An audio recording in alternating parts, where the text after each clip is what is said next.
Yeah. Running Back Nation, Sixers Nation, what is going on? I am here with Mike Sports Vibes Ballin' and NZ for 3. And we got some Sixers stuff to talk about. If you guys have been enjoying your summer and you haven't been paying attention too much because you've just been having a good time and having positive vibes, we're here to bring Sixers back into your life, and you're going to love it. There's a couple things we got to talk about. There's a Joel Embiid article that was written yesterday that is the main topic, at least on Twitter right now. Paul George had surgery on his knee. Just put that in his name somewhere. And then we're going to talk about probably VJ Edgecombe and the Summer League and maybe, what players we could see playing on the squad this season. How you guys feeling, man? Mike, what's up?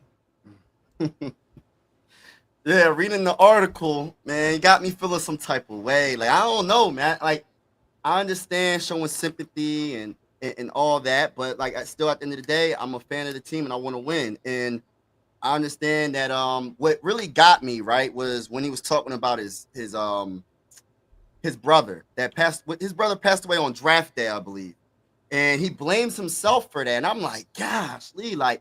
And then the dude, I forgot what's his name? He was Marcus talking about Hayes. him. Yeah, had the nerve, no sympathy, no empathy, no type of heart. Talk about the man on the court. Don't talk about his personal life. And I understand where Joel Embiid is going with it. And then it's like the Sixer I'm trying not to go too long. Yeah. I understand where Joel Embiid is coming from when it comes to the Sixer organization. Like, he's talking about he's depressed. He's eating like crazy, about to be 300 pounds, eating, you know what I mean? Just eating all crazy. Didn't matter about his diet.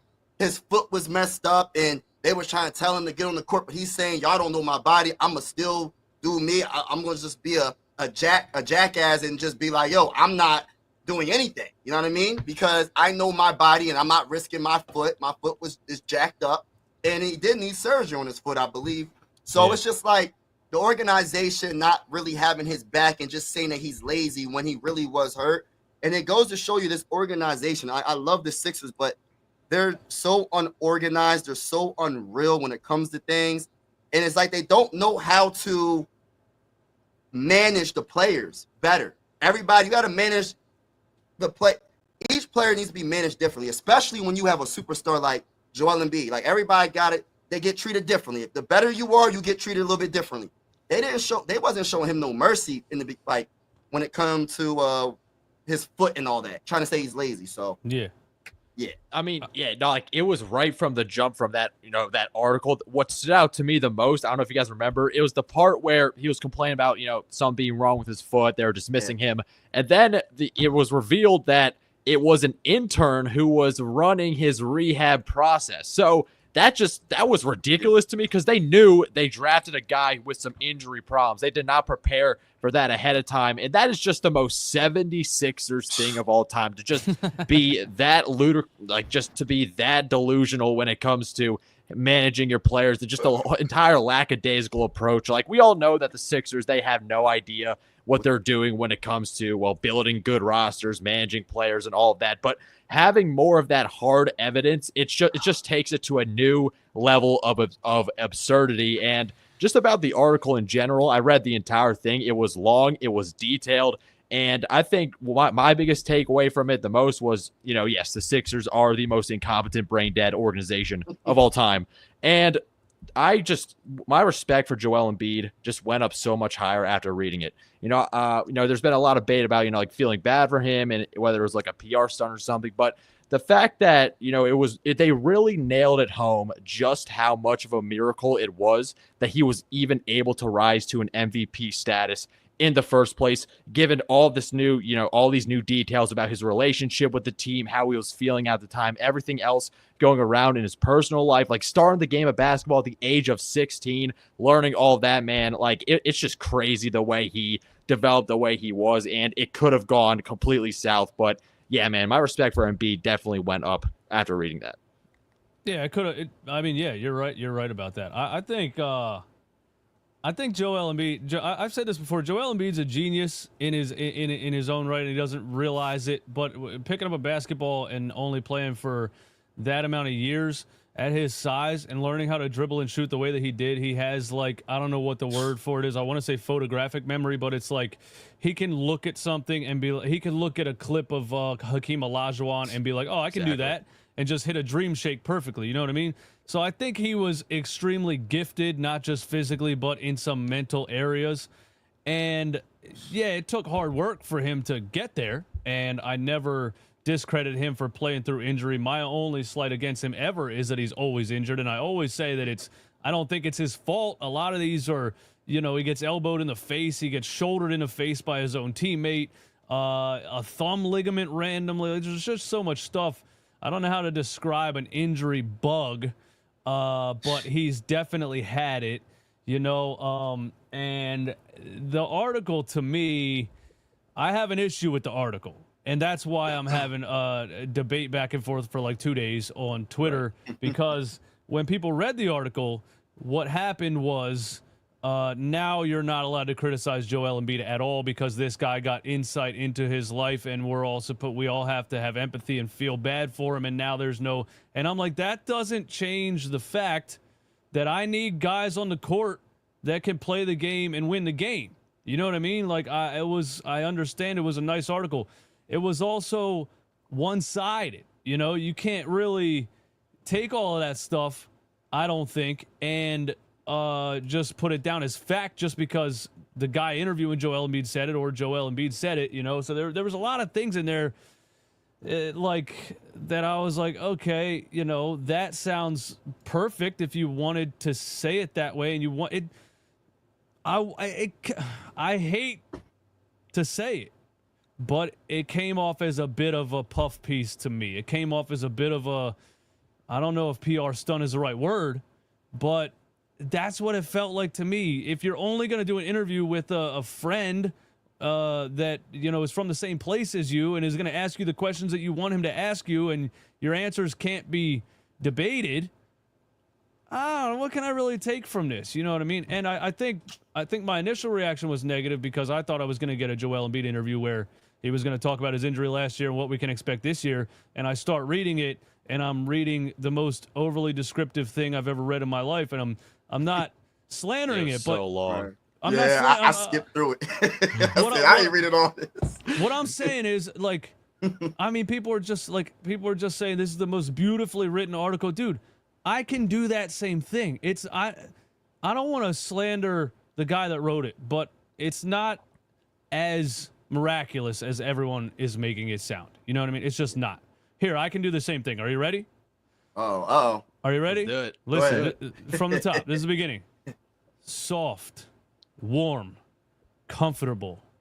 The $20,000 couch beneath me as I sit patiently waiting in a mansion in a suburb of Philadelphia for the man, the legend, who only allowed me to ask him questions. A 7-foot figure emerges around the corner. His stature intimidating to most. Like, what the fuck am I reading, dude? That's how I felt. Like a Lord of the Rings book, book, to the bro. goddamn interview. I get that. It pissed me off. And then I saw on the internet everyone loved it, and I was like, I guess I'm out, dude. I don't know. It wasn't for me personally, I guess. I just didn't care that the guy went through the most descriptive shit ever to get to the point. And it didn't impress me as much as I think it impressed everybody else. That's my honest take on it. And then, like Mike, you just said, he's stressed out, depressed from the Sixers organization, and now he's eating crazy. Like, is he eating crazy because of the Sixers organization? Has he always eaten crazy? That too. He's talking about eating 10 chicken sandwiches on an airplane and drinking Shirley Temples. Drinking Shirley Temples. He's always bragged about having a shitty diet, and then he comes into the season out of shape every year. And now I'm not allowed to say that because some guy wrote something that sounded like a mystery novel. I just don't get it. That's where I'm at. And I love Joel Embiid. I love what he's done for the Sixers, but he's not free of criticism. And now because some guy wrote this super descriptive 40-page ESPN article, there's no Joel Embiid criticism whatsoever, and nothing is his fault. That's what. So now, the Mikey Miss clip that came out, people are on Twitter ripping him to shreds. How could you say this? How could you say that? And I'm listening to this, and I'm like, I think he's right. I don't understand. Maybe Twitter is a different era, the new age, the Gen Z or Gen X or whatever it is, and maybe I'm one of these old haters now. I don't know. No. But that's my take on it. Go ahead, bro. Oh, thanks, man. Look, I personally, I did not get that impression. I thought it was just like, it was definitely really informative and descriptive for sure, and a lot, like just a ton of details, like whether it was about Embiid's personal life or his relationship with the 76ers, all of that. I mean, I liked it. I read the entire thing, and I don't think I got the impression, at least, that it was meant for like everyone to feel bad about Embiid, because at least from what I read, there were certain sections where he was taking some accountability. Like Eastwood, you mentioned how like he was bragging about his diet and stuff, and I think there was a part of it where, even the writer, he mentioned, you're drinking like Shirley Temples and getting like foot rubs on the bench while you're eating cheeseburgers and stuff. And Embiid was admitting like, yeah, I was younger, I kind of grew up a little bit. That piece was in the article, and yeah, when the Mikey Miss, blurb, I kind of agree with that message as well. And I was thinking about it, and it made me think back to another piece in the article where he was talking about Embiid, like his leadership style, because Embiid isn't really that like boisterous of a leader as other players in the league, kind of like, or like a Chris Paul type. He kind of likes to just do it on the court, like lead by kind of like example, just on the court, sort of like like same way like Kevin Durant said, like he's just not really an upfront kind of leader. And I was kind of saying, well, yeah, it's okay to have that approach, but you need to be on the court in order to do that. You know what I mean? And there were some, debates and questions surrounding Embiid and how involved he is with, the team and his teammates and stuff like that. So I definitely think the Embiid criticism, of course, because of all of that, I think it's definitely warranted, because he's not, he is definitely at fault for some of the Sixers' failures over this entire tenure. But when it comes to just all of the freak injuries and, just the organization, not like, I think a part of it that came with it was the fact that, it was the coaching staff, the medical staff, the front office. They're sort of already dismissing him just because they're so frustrated. They had no idea how to deal with his injuries. And I think that would definitely impact his psyche a lot, given that, he's coming all the way to the U.S., starting his basketball career. And he wanted to stay at Kansas originally. He thought he was not ready yet. So already being drafted, expected to be the top guy on the team, and already sort of being rejected because of something that is pretty much out of your control. I can understand that to an extent, but definitely for sure, I think the Embiid criticism is still warranted, but it definitely gave a really good insight into just his perspective with all of it, because we really don't get that all the time. We kind of get just like a lot of what these media heads are saying. And of course, what they say, some of it is valid, but I think to have that perspective as well definitely evens things out a bit.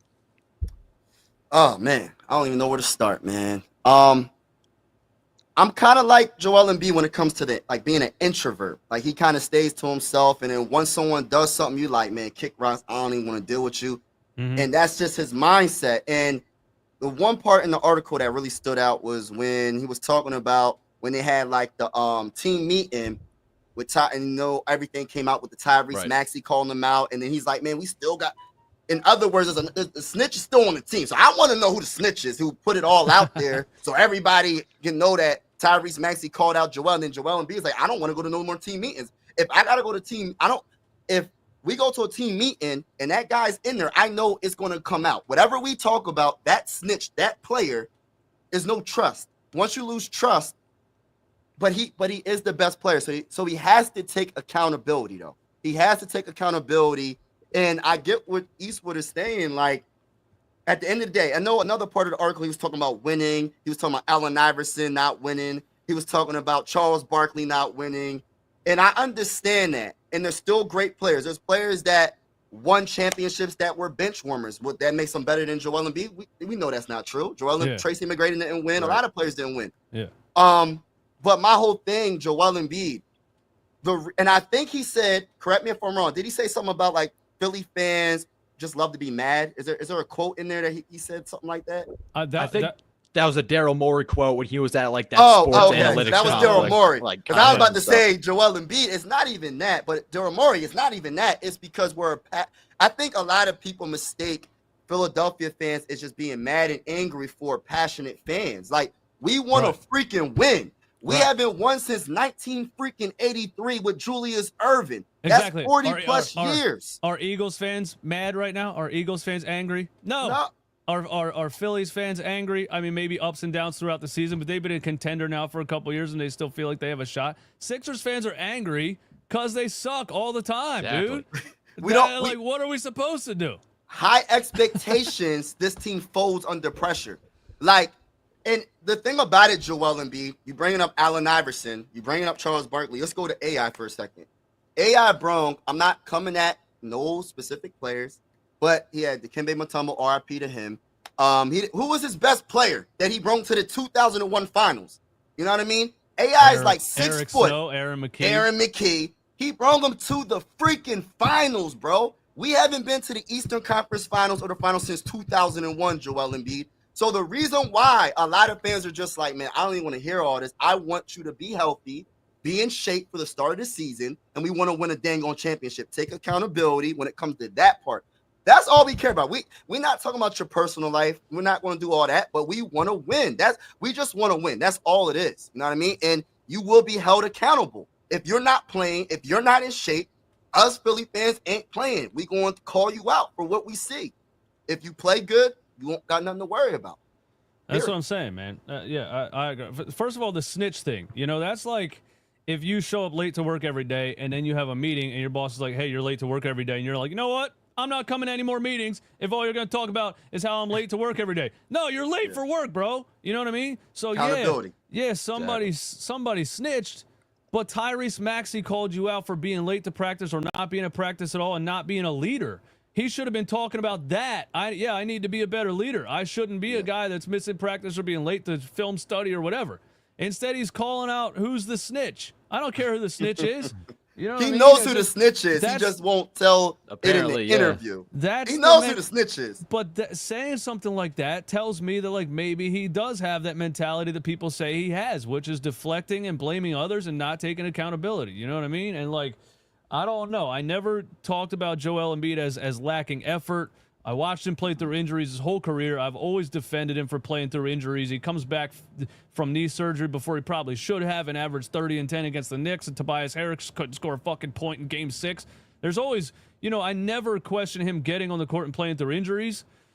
But I guess, like, the offseason preparation and making sure you're ready to go, the two things can be true. Yeah, you play through injuries all the time. You want to be on the court. You want to be winning. But you also might not be preparing yourself correctly when it comes to working out and practice and off-season regimen and things like that. If he's just rehabbing all summer, remember the one off-season he made a joke? The guy's like, "What'd you do all summer?" He was like, "Nothing." And then he came out for like a month and a half and was trash. And we were like, "Well, I guess he didn't do anything all summer." Like both of these things are true. He was ramping up. Like that's just how I feel about it. And I understand. He's tired of people saying he's not dedicated, but he's looking at it like I play through injuries, I'm dedicated. And like, I don't think that's what people are really saying. I think every season you look like you're out of shape and then you get hurt. I feel like I see both sides, and one thing being true doesn't negate the other thing. And like, I think Joel Embiid's always had a bad diet. I think he was such a gifted athlete that he never had to go that extra mile with his diet or anything to be as good as he was. And I feel like he felt like, I'm this good. I don't need to do this. I don't need to go to practice. I don't need to, you know what I mean? So I think that's how I feel about it.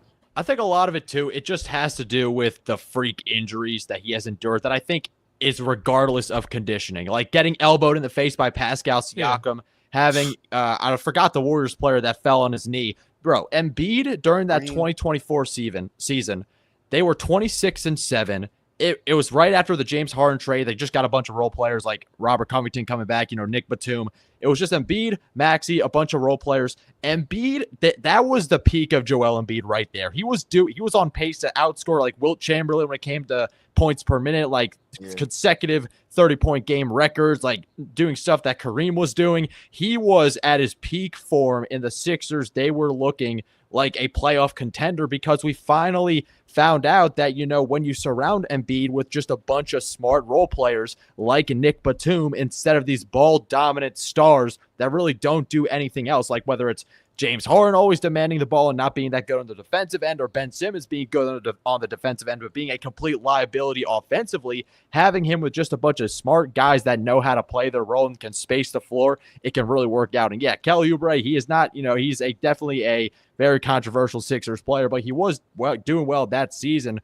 And the Sixers, they had a decent record, 26-7, and Embiid was balling out, but then someone just falls on his knee, and it's just terrible luck that he has had to endure year after year. Now, then again, there were some comments, him throwing Ben Simmons under the bus, that's what they call it. That was 100% warranted. Ben Simmons, what did he say? Oh, absolutely. Yeah. He was saying it was like the turning point when he passed up the dunk. That was the turning point in the series. That was 100% warranted. Ben Simmons quit on the team. He never cared. He cared more about being a Call of Duty streamer than really succeeding in the NBA. And then, but the James Harden one, or when they lost to the Celtics, when Harden and Embiid, they floundered, the entire team floundered. I don't think Embiid was 100% healthy, but regardless, it was embarrassing. He was saying, James and I can't do it alone, but hey, you're the leader of the team, man. We rely on you. The 76ers are nothing without Joel Embiid. We could talk all we want about the roster construction and whatever, but Embiid at his peak when he is healthy, that is what makes the 76ers a contender. And to say that, I understand that, the flack when it comes to that, you do need to be taking accountability for that, but it's not, let's just say that Embiid, he has had to deal with a lot of head cases when it came to some of his teammates. But yeah, he has. Go ahead, Mike. I just look at it like this: the things that he can control, he can't control the freak injuries, but what can he control? His health, when it comes to, his weight. His weight. So, because some of the times, in my opinion, if you're overweight and you're falling down so much, maybe it's more pressure on your ligaments in your knee or your ankle or something. So, or you land wrong and you mess up your hand or your wrist or your elbow, because you have all that additional weight. So he can control his diet. You're a multi-millionaire. Go get you a chef, bro. Go get you a personal chef to manage your diet. He knows what he should be eating. He's not stupid. Yeah, No, he can control that. He doesn't need a dietitian to tell him what to eat. He knows what to eat. He chooses not to do that. You know what I mean? Because he loves, whatever. He loves, we're all, we could all relate to that. If we want to be in the best shape we could possibly be, we know what to eat, but we want to go eat a cheeseburger and have some beers. You know what I mean? And that's, I feel like that's how he lives. He's like, I'm good enough. I want to eat this, Right. But what I was saying was that, during that 2024 season, the season before, this one, when right after the James Harden trade, he was playing so well and it was looking so good that we finally figured out, hey, just surround him with a bunch of smart role players and let him and Maxey do the rest. Let them, develop together for the future. But then someone just falls on his knee, man. This stuff just kind of happens. There's always this dark cloud around the organization, whether it's stuff that's in their control, out of their control. And I think 10 years from now, when the Embiid era is all said and done, we're going to be saying, the Sixers, they could never really succeed because Joel Embiid could just not get healthy. And a lot of the organizational moves, those were not good at all, like signing Tobias Harris to a max contract, the Paul George move. We could always talk about that, but I think Embiid, Jimmy Butler, not bringing him back, just all of that stuff, I feel like that is secondary, like in the grand scheme of things, when compared to Embiid being healthy, because when he is healthy, he's a top 3 player in the league, arguably the best player in the NBA, and he carries the 76ers over the top. He made them relevant again, and I think that having a healthy Embiid, finally getting him on a healthy playoff run, that can really take the 76ers at least past the second round for once. Yeah, dude, when you mentioned the James Harden, that was the first time that I had real Embiid criticism, because I defended him for years. That Game 6 collapse, and then showing up in Game 7 like neither of them even wanted to be there. I know. And then coming Game out 6, after the game, and then coming out after the game and saying James and I can't do it ourselves. That's when I was like, bro, what?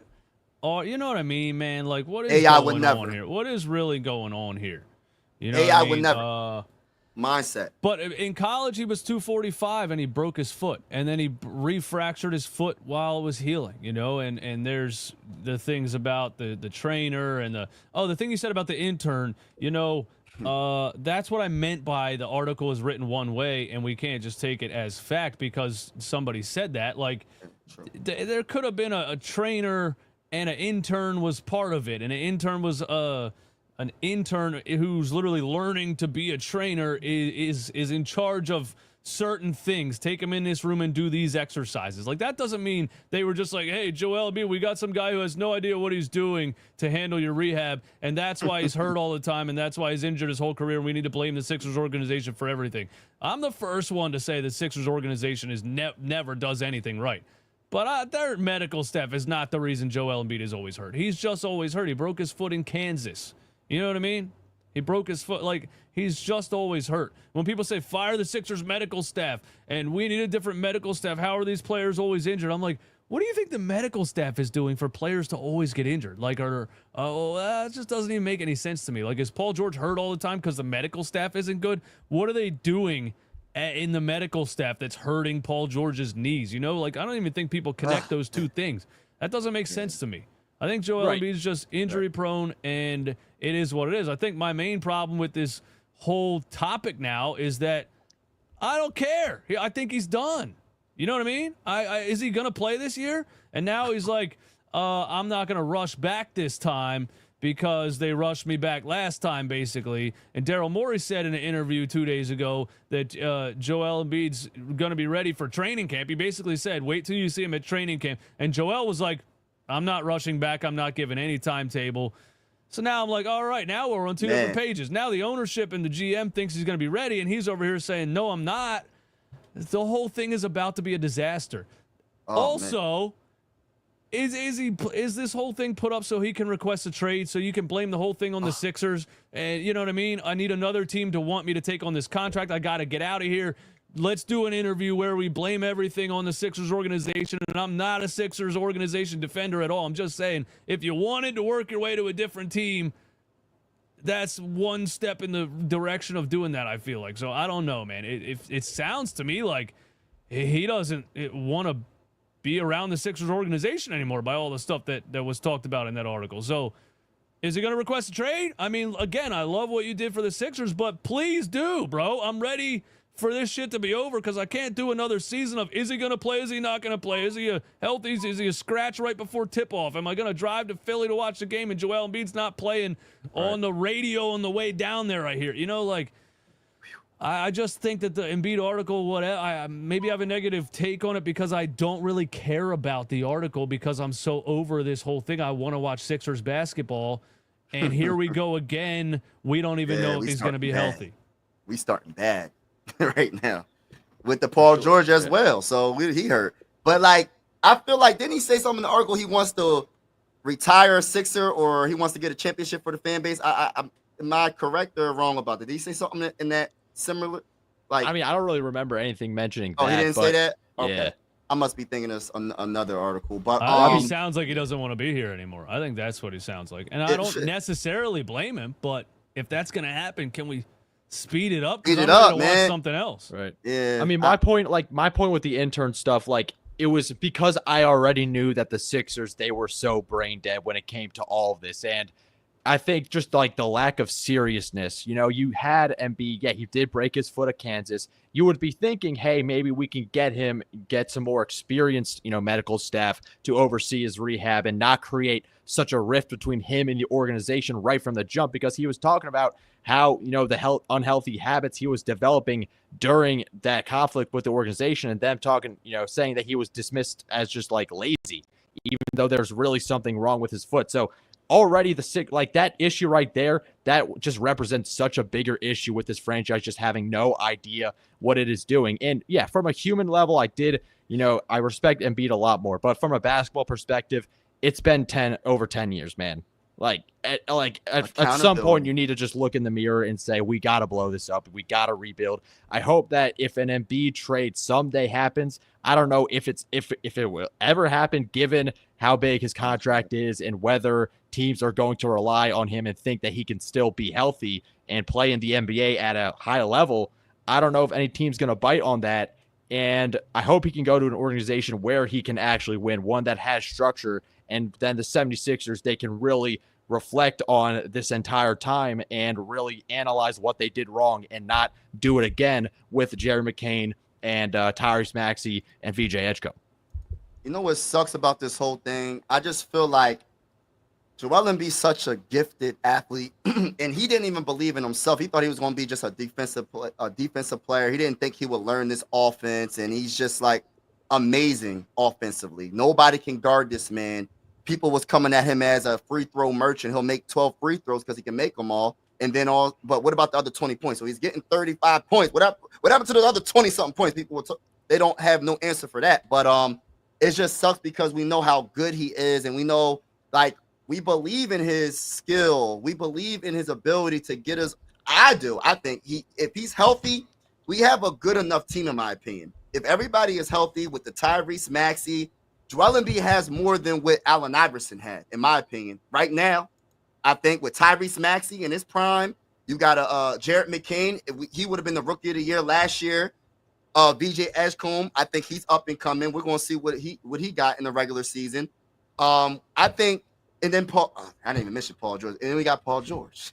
So, I mean. Paul George. Yeah, Paul George. So, I think he has if he's healthy and if everybody's healthy, he has a good team where we should be able to run. I'm not saying be the first seed in the East, but we should be definitely a top 5 seed and make some noise in the playoffs. And that's what's so frustrating because we always say, when healthy. I hate saying that. If healthy. I hate it. I hate it. Because Joel Embiid is so good when he's healthy that you're a contender. I don't care if you put him on the Washington Wizards right now. MVP level Joel Embiid, they're a contender. He's that good. He had his rookie season, the first month he ever played in the NBA. He had the process Sixers at 12-5 in the month of January, and then he got hurt again, of course. But still, when he was on the court, he had T.J. McConnell, Luke Bahamute, and Robert Covington at well over 500. The guy is that good. He demands that much attention from the defense. You can put a bunch of G League shooters around him, and you're going to win games. And don't forget about his defense, too. His defense is outstanding as well. You know what I mean? Yeah. He might not get all the blocks, but he's going to alter a lot of shots. Yeah, once. He's going to alter a lot of shots in his early prime, and he was doing I don't know. It just sucks, man. It really does suck. But look, here's my thing. Where we go? Corbin Smith, he shouldn't rush back. Bro, he had surgery 2 years ago. Then he had swelling from the surgery. Then he had another surgery. We just ramped up for an entire season. And now we're going to ramp up for another season. What is it going to be, 2045? And you guys are going to be saying, well, just don't rush him back. I'm going to be dead by the time he plays a fucking game, dude. I'm tired of saying it, man. Hey, listen, you got a point there. Did we forget how he looked last season when he was trying to get on the court? Like, he looked completely fried. He was not closing out on shots whatsoever. Well, I mean, he kind of had a tendency to do that even when he was healthy, but he was in pick and roll. He was getting destroyed. He was just, just lying around the offensive end. I mean, he used to be taking Trae Young out on the perimeter, switching onto him and holding him down in the playoffs. But just for him to go all the way to that and to see that and think that this guy can ever get healthy, it is a lost cause at this point. I wish it was different, man. And I think the Sixers, they're going to keep driving this into the ground and ride or die with Joel Embiid, especially this season, because the Eastern Conference is wide open when you think about it. I mean, the Boston Celtics, they're retooling this season. You have the Indiana Pacers. Tyrese Halliburton's going to be missing the majority of the season. I mean, you have the Knicks. You have the Orlando Magic, I guess. And then you have who else, man? I think the Hawks. The Atlanta Hawks, they got like Porzingis and stuff, and Jalen Johnson's coming back from injury. Yeah. I mean, they have a deep team. So you have some good teams in the Eastern Conference, but not like the Celtics like they were, years ago, or the Pacers. They're going to be out. Right. The Bucks are a complete disaster. So the Sixers, if healthy, they can really make a run at a championship. But we said that the last year and the year after that and the year before that and the year before that for 10 years. I think enough is enough. And here's the thing too, man. He's the type of player that you need to run the game around. You need to run a specific Joel Embiid style of basketball because of the gravity that he attracts and the attention he attracts from the defense and how much space he needs in the paint. You have to have a specific team built around him, right? And you do that all off season, and then he misses 2 months, and then you have to have the whole new strategy, and then guys are stepping up and trying to figure things out, and then Joel Embiid's back for one game. Now we got to switch the whole offense again. Talk about continuity. He's talking about continuity, bro. Hey, how did you feel last season when Joel Embiid came back and we went against the Celtics on Christmas Day, beat them? Joel Embiid looked actually pretty good, and then I think the next game he was out for the rest of the season or something like that. How did you feel? It's just crazy how it's just like why are we in this situation? Like, and how many more years does he have on his contract? That's what I want to know. Is it 4? Is it 3? Is it? I don't know how many years he got, but. It's out of control. It's out of control. Whose contract? Joel Embiid. How many more years? His extension starts next season until 2029, bro. That's what I'm saying. He had trouble getting on the floor. He looked like he couldn't get on the floor in 2024. He signed to 5 years after that, man. You know what I mean? Like, it's unbelievable that somebody would even expect him to play basketball that long. You're 60. The last 3 years are $60 million, $64, and $69 million in 2029. How in the world would you pay a 7-footer who's been injured his whole career $69 million when he's 35? That's an injury insane. prone. I think we just have to deal with it. I don't know any team that is going to try and trade for that contract at this point. Oh yeah, dude, like Dame Lillard. Davon says we traded me. We still have Josh Harris. The real problem doesn't change anything. The tax ducker. He's Harold Katz 2.0, and Embiid is Andrew Toney. Look, Josh Harris doesn't know anything about basketball, but there's plenty of owners that don't know anything about basketball. I think Josh Harris doesn't care as much about the 76ers anymore because he made his money off of the process and selling the hope of Ben Simmons and Joel Embiid. He turned a $500 million investment into like $3 or $4 billion. He made his money on the Sixers. Now, I think it might be a tax write-off at this point. The amount of money he probably lost last year on the tickets, or they scammed the season ticket holders and they made all the money and they didn't. But you can have an owner that doesn't know anything about basketball. Still win. We haven't gotten a manager, I think, that knows anything about basketball. Like we go from this guy to this guy to this guy. Honestly, I say this a lot. Brian Colangelo built the most sensible roster. This guy had Ben Simmons winning 11 games in a row at the end of his season because he had him running point center, and he was putting like Marco Bellinelli and J.J. Redick and Ersan Ilyasova out there and bombing. Like, that guy built a team around Ben Simmons that made sense in not too long of a period of time. And then we get Daryl Morey, who's taken fucking 7 years to put a team together. He's like, just wait another year. I got to wait for this Tobias contract to run out because I'm not going to try to trade him for anything. And then we're going to wait another year, and then I'm going to build. Just keep waiting, and then I'm going to build the team that you want. And then he gets all the cap space in the world. He gives it all to Paul George. And then he has to go sign a bunch of minimum retirees because he doesn't have any money to spend. And now we're still in that same situation. When you could have signed, I don't know, dude, Contavious Caldwell-Pope, Luke Kennard, some other players instead of giving all that money to Paul George. When you talk about the Celtics and how they built that winning team, it was Danny Ainge was the GM at the time, and he, Brad Stevens is understudy, and the whole structure I think comes underneath of those guys, not really the owner. You know what I mean? I think there's no structure in the Sixers organization. There's no organization. It seems like nobody is even talking to each other. Isn't Daryl Morey in charge of that? Isn't he the president of basketball operations? Right. And that's what Jimmy Butler said. He said, "Who's the boss?" That was back in the Brett Brown days. So Jimmy Butler, and then people were like trying to paint Jimmy Butler as this bad guy, and trade Jimmy Butler, sign to. No, man, he was right the whole time. Like I don't know where we're gonna go from here, but it's getting to the point where we might have to be like the like the Suns with the Bradley Beal. We might have to be like that, bro, because how are we supposed to build a team? We got two of them.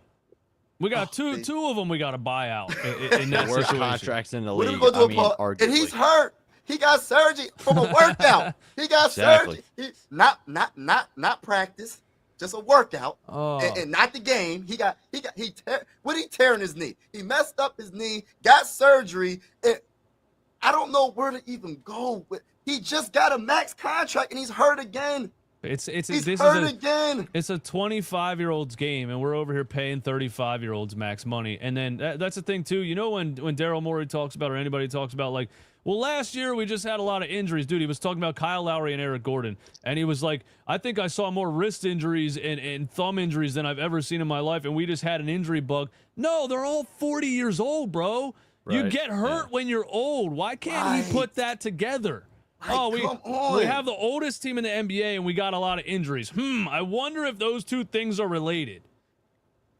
Man, we should have tried to package a deal and listen, instead of getting Paul George, we should have packaged a deal and get marketing. I don't care about these first-round picks, man. Get rid of all the first-round picks and pay that guy. Don't pay Paul George.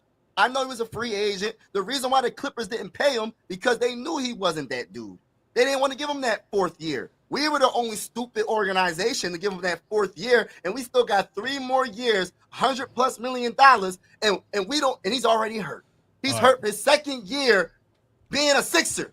We don't even know when he's going to play. That's right. Yeah. We're gonna move on. We're gonna try to talk about some positive things now past the Joel Embiid stuff. But RJ, thanks for being a member of the channel. He says Sixers fans and Embiid stands are at war right now. I've been arguing with Embiid stands all day.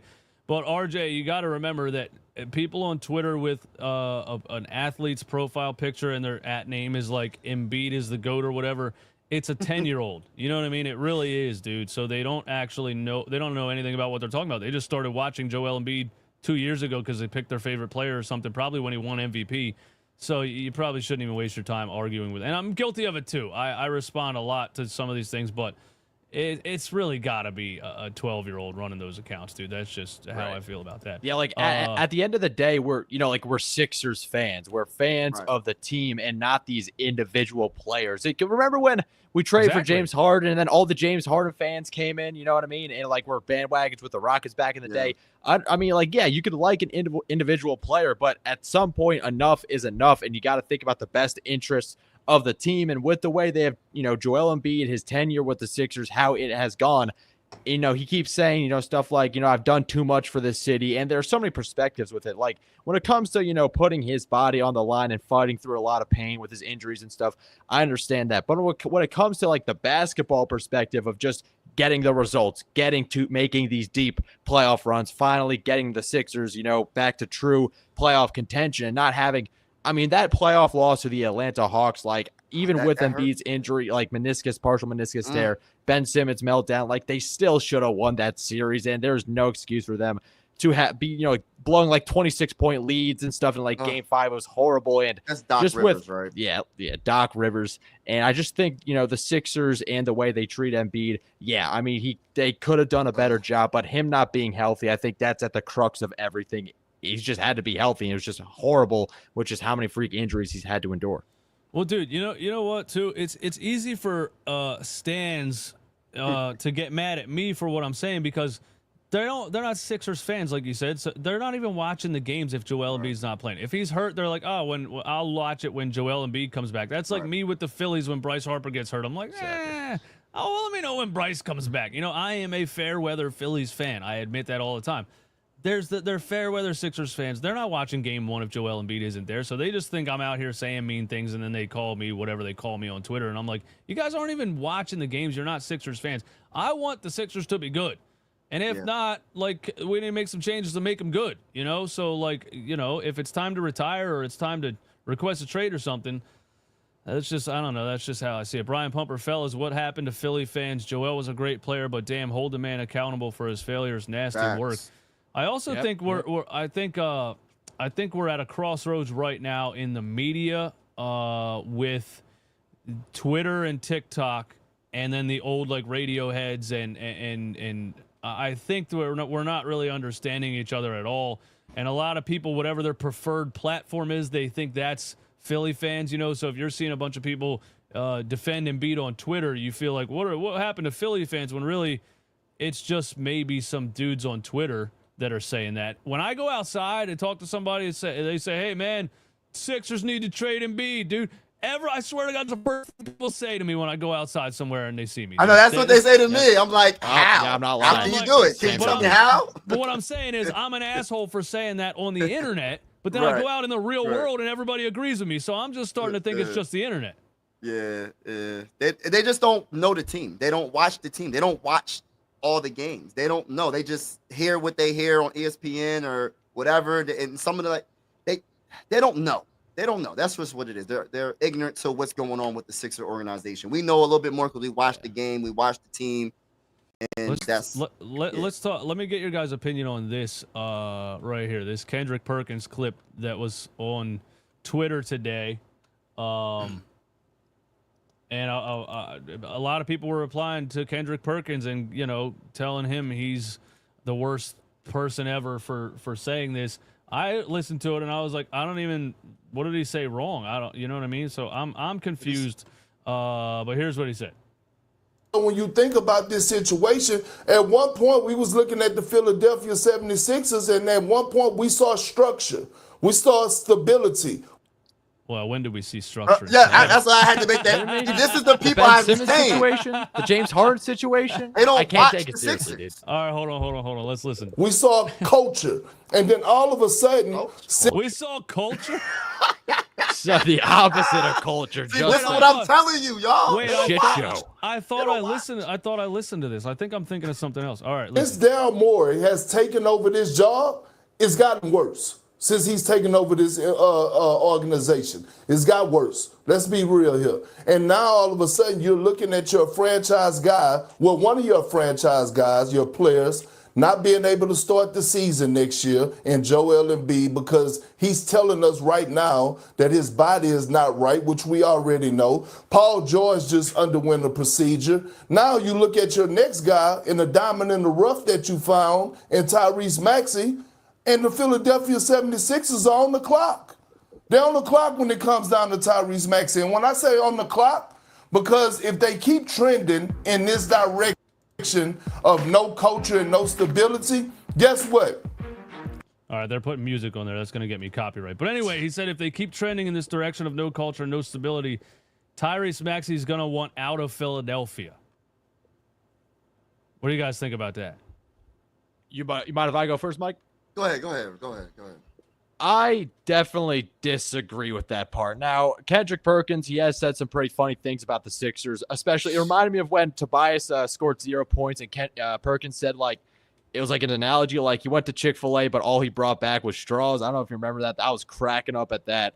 But, yeah, Tyrese Maxey, he just signed a new deal. They had, like, an entire presentation for it, if you remember that. Like, I think, like, Dr. J was there or whatever, and Embiid was there, and he gave him like a classic like Iverson jersey with his name on it, number on it, and stuff. So no, Tyrese Maxey, if anything, he is the next era of Sixers basketball. He is the one who is setting the culture. You know what I mean? Like, yes. I was really impressed with the way he actually called out Embiid. Of course, we don't like to see these locker room tensions and stuff when they come to light, but the fact that Tyrese Maxey was able to do that with Embiid, being an MVP, being the franchise guy for over a decade now, for him to do that, it took a lot of grit, and it took a lot. It was really bold of him to do that because he was sort of like the second guy in the next, Joel Embiid sort of sidekick when it comes to Ben Simmons, James Harden. So for him to already take that step, and even it's like the small things too, like going out to dinner with VJ Edgecombe when they're scouting him, you know what I mean? Trying to get to know these guys,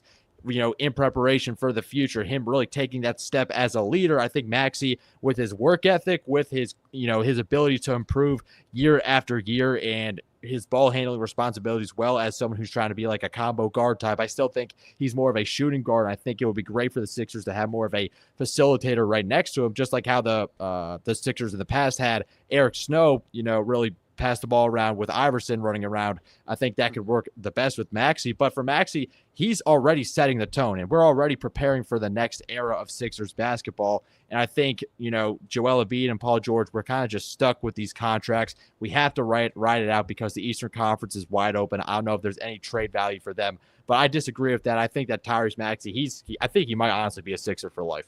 Yeah, but think about it like this, though. Tyrese Maxey's sitting there, and Rich Paul's in his ear all the time. Don't forget about that. And I didn't think of that. No, That's a good point. That's a good point. But also, Tyrese Maxey's sitting there like, I'm a 25-year-old all-star. It should be built. It should be built around me time. Joel Embiid has an extension that didn't even start yet. That takes him till 2029. Tyrese Maxey be damn near 30 by the time that contract is over. If we're waiting out, so the whole I get that. Yeah, the whole dude, they're going to do the same thing. They're going to wait too long. Then they're going to try to build around Tyrese Maxey when he's 31, and then he's going to have an ESPN article talking about the Sixers and the medical staff and everything, and it goes on and on and on. So couldn't you see Tyrese Maxey and Rich Paul both being like, hey, man, we're sick of this shit. It's our team now. Build around Tyrese Maxey, or we're going to request a trade. Couldn't you see that happening? I definitely could see it, but I think Maxey, I think he's too humble for that. You know what I mean? He's just someone who gets out there and he just balls out, and I think he has a great relationship with Embiid, at least from what we've seen. Of course, they had that locker room dispute, but that seemed to have gotten, settled pretty quickly.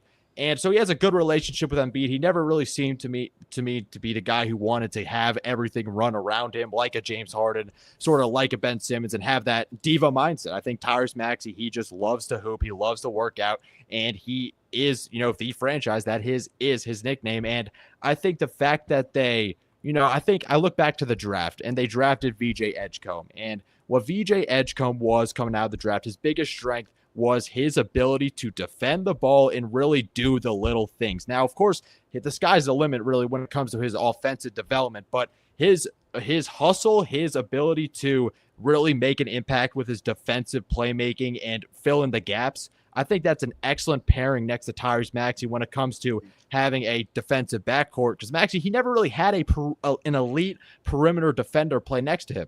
And compare that with Ace Bailey, a player who, of course, is a project who is sort of kind of being viewed as a franchise piece, but needs the ball in his hands a lot. So what if there would sort of be a conflict with, Ace Bailey? He comes around and now, the franchise is focused on him, but Maxey's been here the entire time and he's put in so much work improving year after year. I think taking VJ Edgecombe, another guy who's just humble and loves to win. Are we breaking up a little bit? No, I can still hear you. I can still. Yeah, no, just the fact that I think Mike froze. Mike's frozen. Yeah, you're breaking up. Mike, I'm frozen. Y'all was frozen. Oh, damn, my bad. I don't know what you said. The last thing you said. I think just like if they were to take Ace Bailey and he was to become a superstar, then they focus on him. I think that would upset Maxey more because he's been here for a while. He improved year after year and can show his star potential. As an alternative, you're taking VJ Edgecombe, a guy, of course, he has that star potential, but is someone who could play off ball, contribute immediately to Maxey winning now and in the future. My biggest thing is Kendrick Perkins lost me from the very beginning. When he said culture, in a good ran organization, I said he don't see. This is what I be saying. He just be making shit up. Right? They don't watch the Sixers. I'm telling you, even ESPN people, they got all the limelight, all the shine, but they don't even be knowing what they're talking about half the time. But yeah, man, I don't think Maxey, I think he would. I get what East was saying. He might get in Tyrese Maxey's ear and be like, yo, don't you want to be on another team, blah, blah, blah. But I truly feel like Maxey's personality, from what I'm seeing, from what I'm hearing, he just seems like he just lets things flow. I don't think, he's down to earth. He just lets things flow. And my biggest thing is getting back to Paul George. I have to get back to this real quick. Paul George, he just got surgery. Do you think VJ Edgecombe, right, can be versatile enough to be in that 3 spot? Maybe this is a blessing in disguise. Not saying that he's going to be the 3 spot permanently, but I'm just saying, do you think he can do enough defensively and offensively enough to be that number 3? And also because it's going to be Jared McCain's, Tyrese Maxey, and VJ Edgecombe's team eventually. They're the present and they're the future. Paul George is the present and they skedaddle. They hasta la vista, hasta la vega. They about to be going. You know, I don't even know about that. They under contract. Never mind, they're under contract. So, but you get where I'm going with it. But like, do you think? Because I know VJ Edgecombe, he's like 6'5". He's not in his grown man body yet. He's not fully grown yet. I don't think. Can he grow maybe to 6'6", 6'7", and be that 3? Or do you think he's tall enough at 6'5" to be the 3? And then one more thing, and about Paul George, I actually don't want him to miss too many games because in order for us to get that contract off of the books of the Sixers, he has to play. Who's going to trade for that contract? You know what I mean? So I want to see VJ Edgecombe at the 3 because I want to see his versatility. Can he do that? Is he that guy that he can be 1, 2, or 3? And, of course, eventually I do want to see Paul George come back and get his value back up so we can trade his behind. So, but do y'all think he could be a 3? Do y'all think? Well, the Paul George thing, here's what's going to happen with the Paul George contract and the Joel Embiid contract. Realistically, you can come back to this 4 years from now and tell me I was right.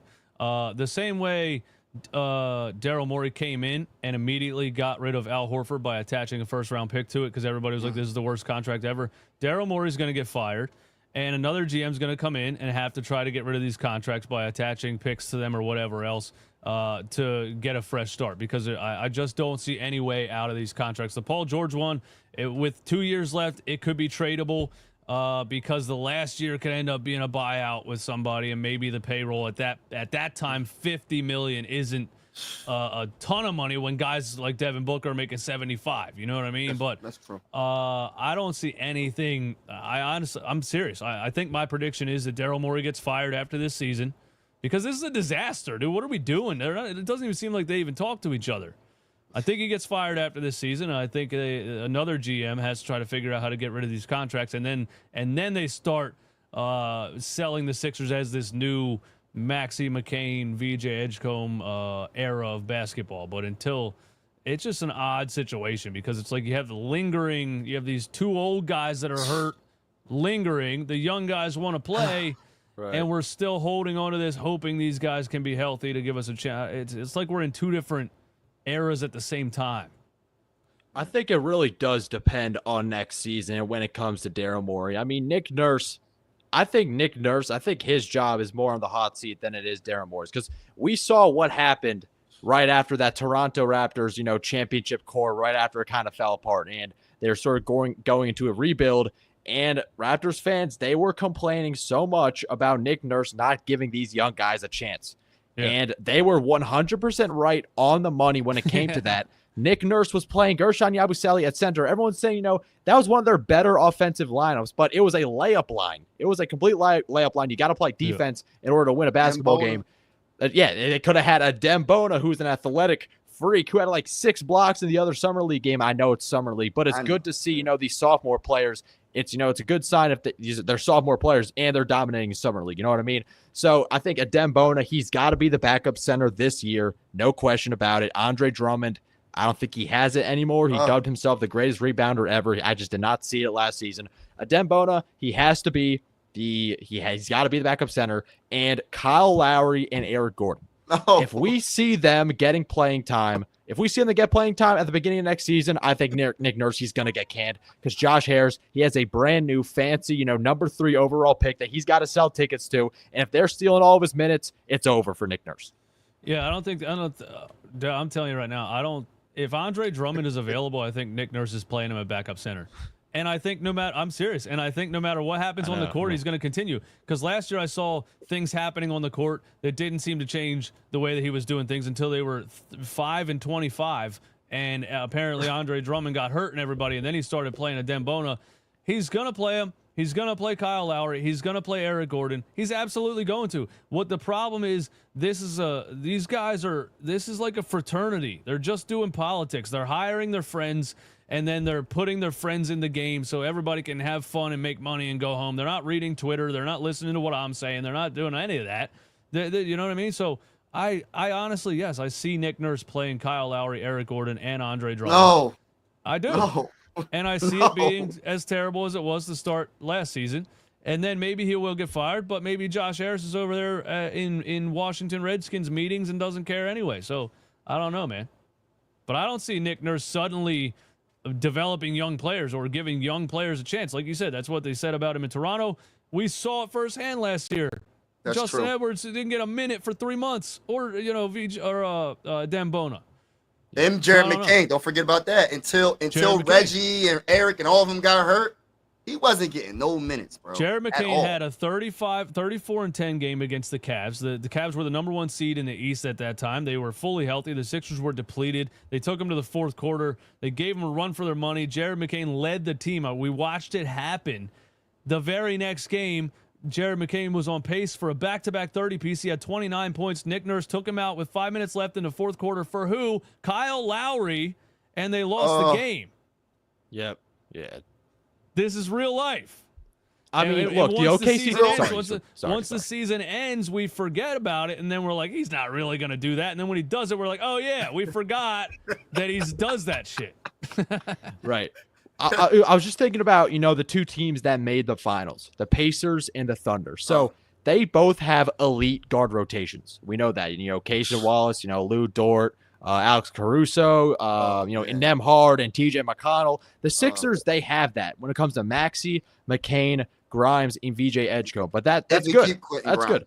Yeah, if we keep Quentin Grimes, we can get to him soon. But the fact with them is that they have veteran players with experience. I think that is important when making a playoff push. However, those veterans, they're playable. You know what I mean? They're not decrepit. Yet the Sixers, they keep investing in guys like Lowry and Gordon who cannot see minutes on a playoff court. Andre Drummond, too. They just don't have it anymore, and you're wasting these roster spots. I understand the veteran leadership and stuff like that, but all these teams that are winning, they have that blend of guys who can just flat out play basketball and not be a liability while also bringing that veteran experience. It's the money, though. The reason why they keep signing them, I think it's just because of the money. You gave all the money to Joel Embiid and Paul George and Tyrese Maxey. I mean, you got 3 max contracts, and then you just got to kind of fill it in, which you can, whoever you can get. Kelly Oubre is on an $8 million year right now. So if you wanted to, and I like Kelly Oubre, but if you wanted to go into this offseason and free up cap space, you should have been trying to trade Kelly Oubre. I like Kelly Oubre, but for cap situations, you should have been trying to trade Kelly Oubre. You should have been trying. They said they were trying to trade Andre Drummond. They can't trade him because he's on a $5 million player option. Nobody wants him. Right. You should have been trading Oubre, Drummond, and probably Kelly Oubre, or Kelly Oubre, Drummond, and probably Eric Gordon, who waived his player option and then they re-signed him. Again, that's a backdoor deal. That's a handshake agreement. Right. So I just see politics, and I don't see anything happening to actually try to build a deep roster. So what you're saying is Nick Nurse is not going to play Broom, my guy Janai Broom, that's been dominating. I know it's the summer league. He's not going to play at all. He ain't going to give him no minutes. I'm talking about garbage time. He won't give him no minutes. Here's what's going to happen. Let me make another prediction. I think Janai Broom can play power forward in certain lineups, especially if Joel Embiid is healthy. I think he can. I think he's a good passer. I think he's probably the best rebounder on the entire 76ers roster because of his fundamentals, and he knows where to be on the floor. He knows how to use his body. He lacks athleticism and size compared to like NBA centers, but he's just a super smart player, and I think he can play the 4 in the NBA. I do. In his rookie season, maybe 10 minutes. You know what I mean? Give him something. Nick Nurse is going to play him at center probably, and he's going to get. And we were probably having the same conversation about Yabusele last year. We had no idea Nick Nurse was going to play him at center. We were all like, he's not a center, and he did it. Stretch 4. We got to fire the coach, man. Watch. Embiid and Drummond are out, and Adembona is sitting there on the bench, and he puts Janai Broom at center. Dude, watch it happen, man. All right, but remember you said it. I mean, with Broom, everyone's criticizing Broom, for his athleticism and not really like questions of whether it could be on par with the rest of the NBA as compared to college.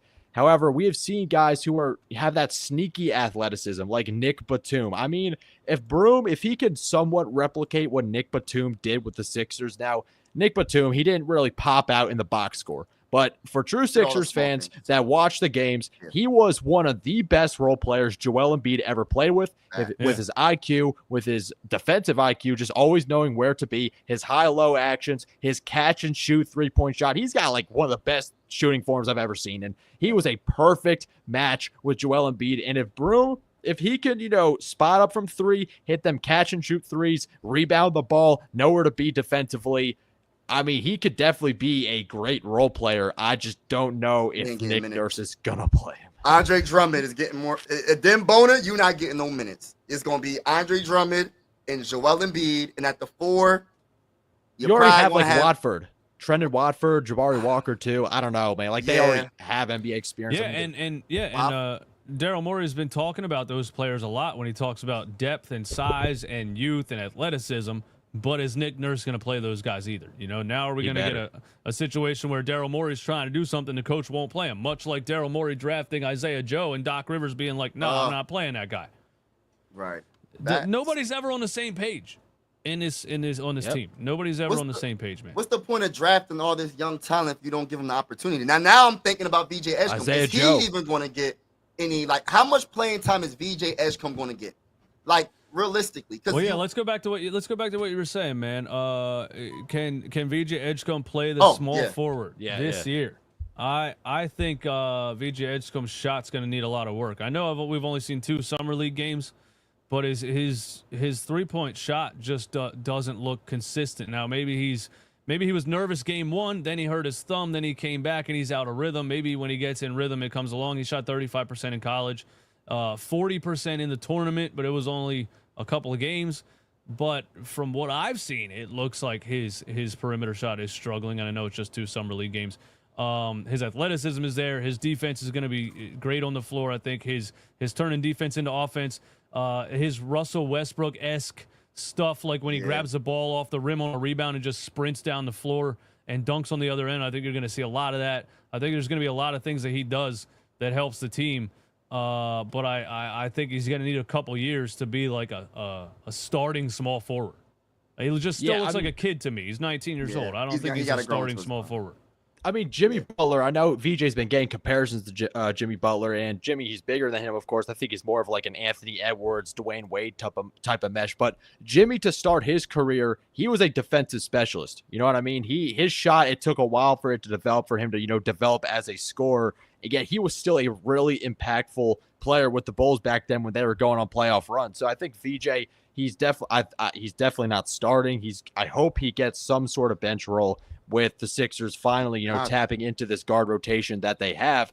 And it better not be Eric Gordon or Kyle Lowry. I mean, we're already having questions about whether Quentin Grimes is going to start. I think he's going to be brought back. And with Quentin Grimes, I think there's been a lot of discussion about whether he's going to be frustrated with his shot diet, and whether, since, he proved that he could be such a good 3-level scorer last season, he thinks that him and his camp he's a lot more than what these teams are valuing him at. I think this is actually a great situation for him, because Paul George and Joel Embiid, they take up a bunch of shots, but they're not always going to be on the court. So that gives Quentin Grimes the opportunity to show out. Now, I'm not going to say he's just going to chuck a bunch of shots, but if the Sixers maybe negotiate like a shorter term deal, kind of like a more of a prove it kind of, deal, and Grimes, he could take that opportunity. I think it will work well for both sides when you consider Embiid and Paul George being so injury prone and how important they are to this core. I also think Tyrese Maxey and Quentin Grimes could be a good point guard, shooting guard combo. You know what I mean? And I know people say Maxey's not a point guard. I've said it a lot of times too. But maybe Maxey's never played with a guy that can get a shot off like Quentin Grimes, and create his own shot and be that combo guard. And I don't think Maxey's the kind of player that you'd have to – I don't think Quentin Grimes would have to worry about, like, oh, I'm coming onto a team and Tyrese Maxey's going to take all the shots. I don't think he's that type of player. I think last year he took all the shots because, like, who the hell was he playing with when the season started, Reggie Jackson. Right. So, Reggie Jackson, Kyle Lowry, and those guys. I think Maxey and Grimes could end up being a good 1-2 duo, and then, maybe Grimes likes what's going on, and then maybe he signs longer. I think he could end up taking the 1 year, $8.7 million that they made as a qualifying offer, and then become an unrestricted free agent next season if nobody offers him some kind of long-term deal that that he wants. And then you're talking about McCain and VJ off the bench. And yeah, I agree. With those 4 guys, you shouldn't see Kyle Lowry and Eric Gordon at all, but I unfortunately think that you will. I mean, I think it's good that the Sixers, I mean, they have, with the Maxey and Grimes pairing, you have Maxey, who's primarily an offensive player. But then you have Grimes, who is a great defender. He's just a great 3-and-D player. So you have that offense-defense tandem. But then off the bench, you're getting the same thing. You're getting McCain and VJ Edgecombe. So there really isn't a scenario, if Nick Nurse plays things the right way, where the Sixers can just be picked apart from the perimeter like they have been for so many years, when you have just guys who are decrepit and can't defend at all, especially just keeping guys in front of them. They love them. They love them older players. They're going to get minutes, y'all. I know we trying to make it make sense. But I'm telling you, it's not going to make sense this season. You're going to see. You're going to see Eric Gordon get minutes. You're going to see Kyle Lowry get minutes. And I think VJ Edgecombe is going to be good enough. Maybe he's going to struggle from 3 here and there. But I think he's going to be good enough to get some minutes defensively. I think he's going to make a lot of good defensive plays. And I hope he gets minutes. I hope he gets consistent minutes, not just minutes. Josh Harris will allow him to get minutes, I think. Yeah, he has to get minutes. There's third nothing overall pick.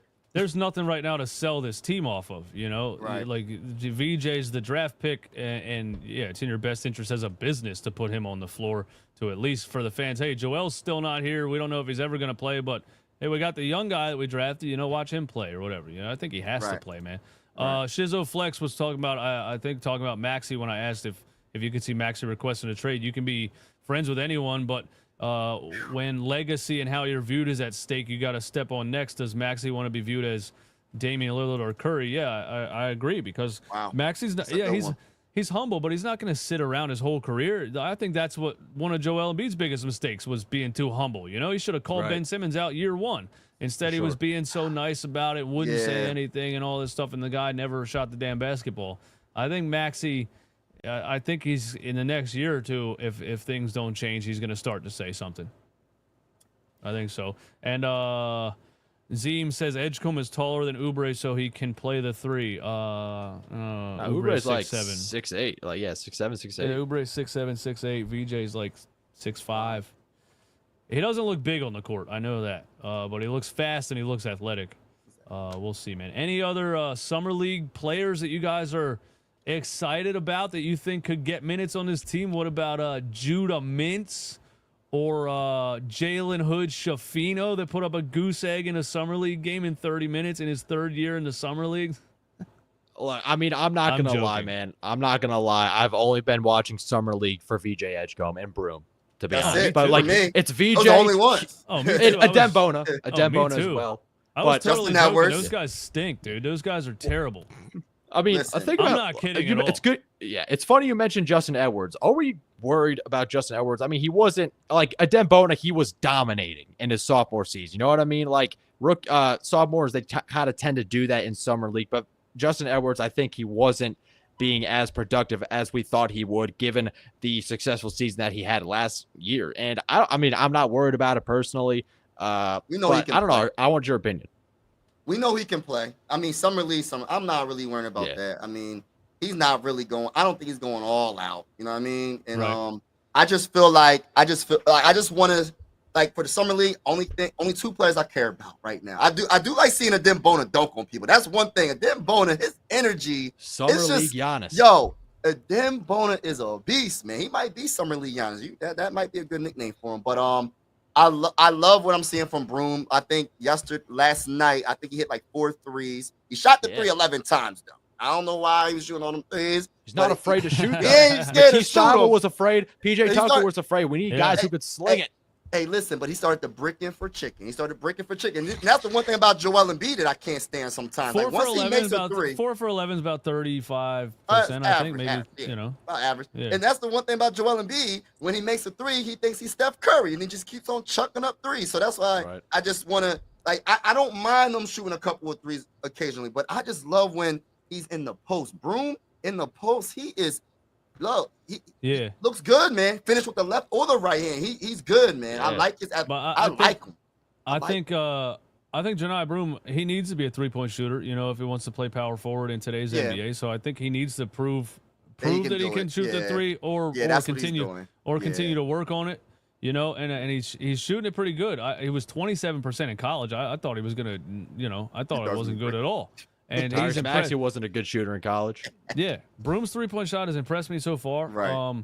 And I think that his post dominance isn't gonna look against NBA talent quite what it looks like against summer league talent. I don't want to shit on it.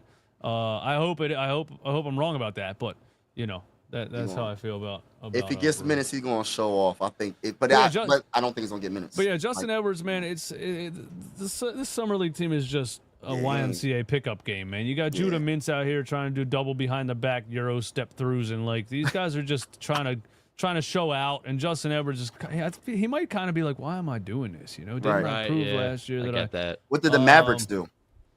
The Mavericks immediately. Yeah, he scored 31 points in a game. They said, we've seen enough. You don't need to play no more. What's the point, bro? What's the point? 31 points. Cooper Flag is going to be. Has Ace Bailey played another summer league game besides that one? I think he won against the Sixers and he wasn't great. Yeah. And then he had another one that he looked like young Tracy McGrady, and I was like, bro. Oh, don't say the Tracy. And I haven't seen. That's exactly who it reminded me of, bro. Watch rookie Tracy McGrady. That's exactly who Ace Bailey reminded me of in that second summer league game. And then I haven't seen him since. I think they're cool on it too. I honestly think Cooper Flag and Ace Bailey are going to be the two best players out of the draft. I really do. And I know his camp and the head case stuff and all this stuff, but I sadly think I'm going to be right about the fact that the upside outweighs all of that, and you had to just draft the upside.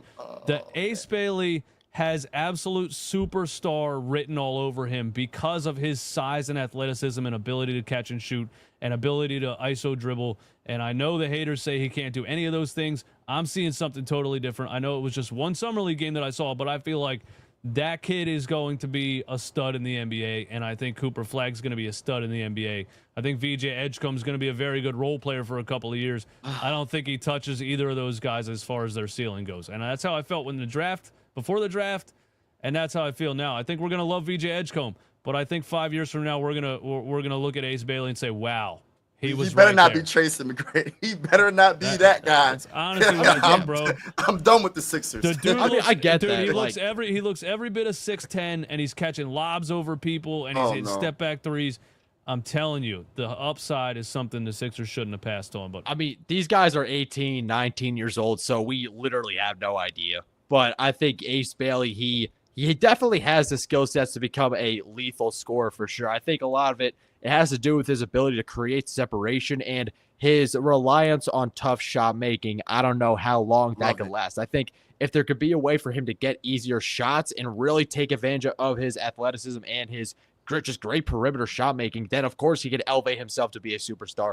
But VJ Edgecombe, man, VJ Edgecombe, I think of course they took him because he can contribute more. However, his work ethic, combine that with his athleticism. I mean, no one was expecting Tyrese Maxey to be as good as he is. And VJ Edgecombe, man, I think he has to work on his dribbling a lot, like with Ace Bailey does. I mean, of course, these guys, they're so young. Of course, they're going to have things to improve upon. And I think if he can really, start out as a role player, because a lot of fans were talking about, you have to take Ace immediately because he's going to develop into a star and such. But yeah, I mean, he's 18. I think I did not almost request a trade, almost gouge my eyes out watching Marcus Bagley and Alex Reese and stuff just to draft Ben Simmons 2.0. I mean, maybe I'm being a little bit harsh with that, but I think to have another head case right after the Ben Simmons drama, right after the James Harden drama, just after all of that, and just to have a guy who can really buy into a winning system, I think VJ Edgecombe, I think he has star potential. Now, is it Ace Bailey at his peak? Probably not, but I think it is still someone who can be a massive contributor to a championship team with all of his intangibles, his athleticism, his off-ball scoring, and he's getting kind of compared to a young Ant-Man and a young Dwayne Wade. We'll see what happens, but I like VJ a lot, dude. That's the comparison I wanted to hear. Ant-Man comparison. Listen, he got a long ways to get there. Like Anthony Edwards, he was far from a perfect prospect. He was, but if he gets anywhere close to either Jimmy Butler or Ant-Man, any of those two players, we made a good pick. Yeah, but, and when you look at you look at that he was number 3, you could look at maybe last year's draft and say if VJ Edgecombe was in last year's draft, would he have been the number 1 overall pick? You know what I mean? For sure. Yeah, well, I mean, is he better than McCain? Like, I mean, McCain, I think, would take VJ out of that. Like, McCain would probably be number one. I mean, if he didn't get injured, he would have won Rookie of the Year. He was going on an insane run, just being so efficient from the three-point line as a scorer. Like, we thought that he would just be a shooter. But he showed so much more driving to the rim. His physicality too, man. Like he's like pretty like stocky. Like he's definitely toned, but he could get physical going to the rack.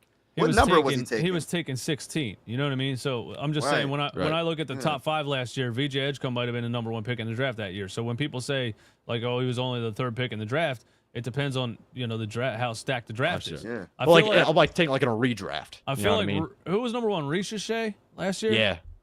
He's on the Hawks. What pick would he have been in this last draft? I think maybe 4.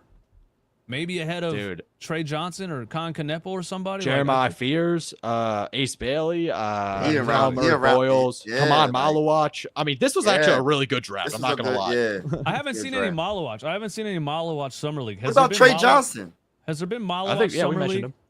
No, we haven't seen. I don't think we've seen him yet. I don't think we've seen Trey Johnson yet. I think Jeremiah Fears, I think he's making his debut soon. I'm excited for him. I think he's going to be really good. Malawach is a monster. I think he's going to be good too. I mean, the Suns, like, I think the Phoenix Suns, I mean, there are some organizations that I think might be more delusional than the Sixers, honestly. I think it's like the Chicago Bulls, the Brooklyn Nets, the Suns. Give me some other ones, I think. But those 3, like, I say they're on par or low-key even worse. Because, of course, the Suns are in a situation that we're about to be in 2 years from now, where we have to get rid of all the guys that we thought was going to work out so that we can continue to build around, and then Maxey will be the guy on a Devin Booker $75 million a year contract probably.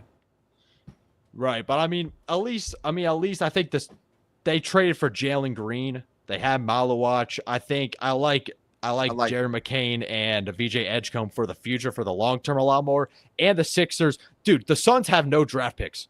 Like they have literally no draft picks. The Sixers, at least they have those Clippers picks. And I mean, I wouldn't be surprised and I wouldn't be upset if the Sixers trade one of those picks because the Clippers, their owner, they spend so much money. Like he spends a lot of money. Steve Ballmer. I don't think it's like a surefire bet that the Clippers are going to be trash in 2028. So what if they move that pick in the meantime and trade for like a Herb Jones? They signed Bradley Beal. They're not doing nothing. They're not doing nothing, bro. It's over. James Harden and Bradley Beal, they're not defending anybody.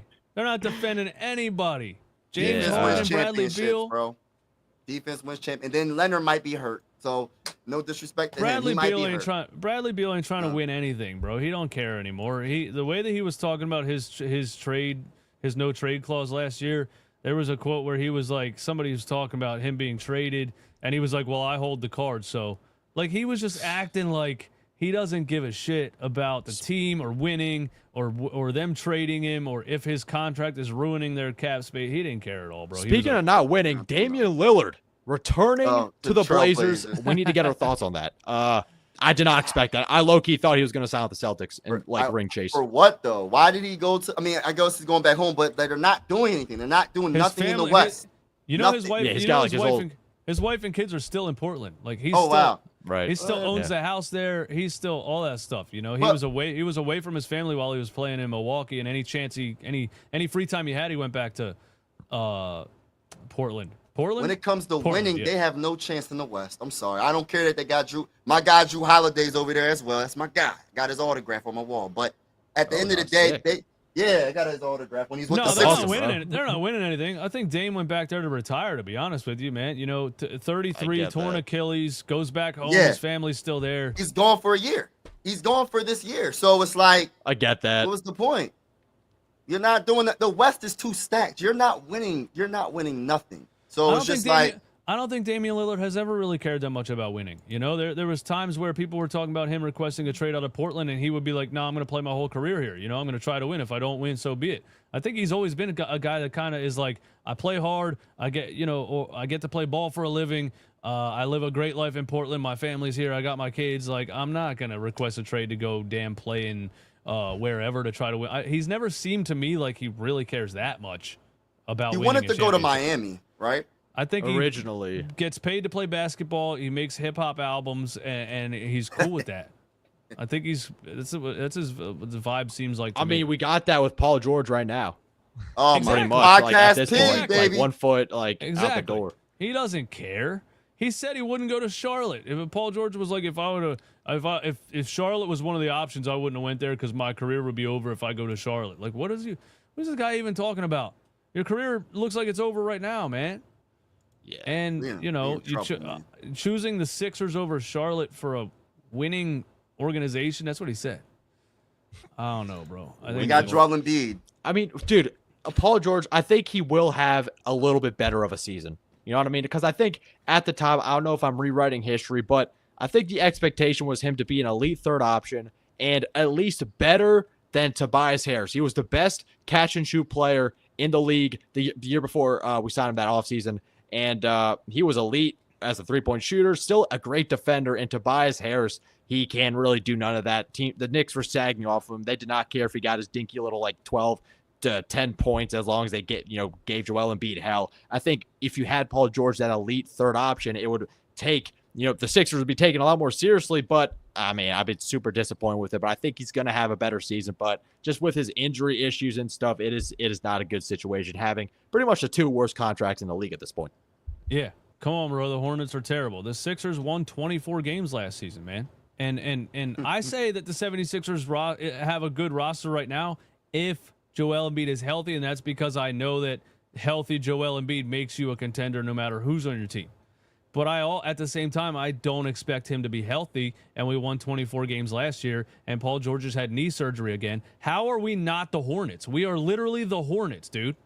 Probably in a worse situation. Well, no, I don't know about worse situation. But, that's what I think. We still got Maxey. We still got Jared McCain. So. Those picks, you had edge so. go. I don't know what picks the Hornets have, but, Paul George, I mean, he's an underrated facilitator. I think he's a good passer. He's a solid rebounder. His defense is solid. I'm not gonna say it's very elite, but he's he the best defender on our team right now? Yeah, he's still a really good defender when he's healthy. Yeah, when he's healthy. That's the problem. He ain't never healthy, so it's kind of like.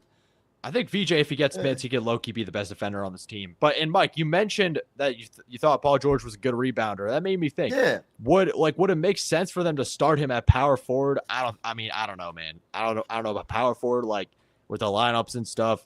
I don't think he's more suited at the three. I think you could get Trendon Watford. Dude, I mean, Jabari Walker, he's on a two-way, but the dude, he rebounds. He rebounds the basketball. You need that next Embiid at this point. He's never really been a great rebounder. And you already have that elite shot making with Maxey or Grimes. Probably he's most likely going to be starting. And then Paul George, if he's good, if he's just a better version of Tobias Harris, you have three great floor spacers. And Embiid, he could hit a three from time to time. I don't know, since just the politics thing, because Jabari's on a two-way, he's definitely not going to start at the four. But I'd probably have at least Trendon Watford some more. Well, let's do depends on the matchup, in my opinion. Yeah. Depends on the match. Yeah. Well, that's what I thought about Nick Nurse, but he doesn't make lineups based on matchup because he started Yabusele at center against what's his name at the Kings, and the guy had 24 rebounds, and we knew that was going to happen. Sabonis. Yeah. Terrible. Yeah. His lineups are not based on matchup whatsoever. Remember when Doc Rivers put Paul Millsap on Giannis? What do you think was going to happen? I'm not trying to sound like I know everything, but how can you be coaching in the NBA for that long? Let's do that. Let's do that before we get out of here. Let's do a way too early, if healthy, starting lineup for the Philadelphia 76ers off the top. If healthy, and assuming they re-sign Quentin Grimes, what's the starting lineup? All right. I got Jared McCain at the 1, Tyrese at the 2. At the 3, Quentin Grimes. At the 4, Paul George. Joel Embiid at the 5. What I think Nick Nurse is going to have it. He's going to have Maxey at the 1, Grimes at the 2, Oubre probably at the 3, Paul George or probably PG at the 3, Oubre at the 4, interchangeable, and then Embiid at the 5. What I want it to be Maxey at the 1, Grimes at the 2, George at the 3, Jabari Walker or Trendon Watford at the 4, and Embiid at the 5. I think you have enough floor spacing, and you need someone who is young, has fresh legs under them. Trendon Watford, he is a great passer as well. He's kind of a little bit of a below average rebounder, and I think he averaged like almost like 4 last season with the Nets. But Jabari Walker, man, that's his main thing is rebounding, and he's not decrepit, and You like him. he's not that good. I mean, I think the Sixers, dude, they're finally. I think re-signing Eric Gordon, Kyle Lowry is ridiculous, but I think by Daryl Morey standards, the fact that he actually took a step to sign some younger guys who aren't really as proven. Now, Jabari Walker, because guys like Kamara and Denny Avdia, they were getting a lot of minutes last season. Walker kind of got phased out of the rotation. And who knows? Daryl Morey, he knows how to pick up those hidden gems, whether it's, Oubre, who was almost exiled from the NBA. Let's not forget that. And like Gershon Yabusele too, Justin Edwards. Morey, he's good at doing that. And I think I really want to see Jabari Walker and Watford get some time, and maybe they will boom and become great role players. Yeah, I think the Trendon Watford thing is huge, man. I'm really glad they signed him. I hope you're right about Jabari Walker. I don't know too much about him. I hope you're right about him too. And I hope Nick Nurse uses him if they have that ability. You know what I mean?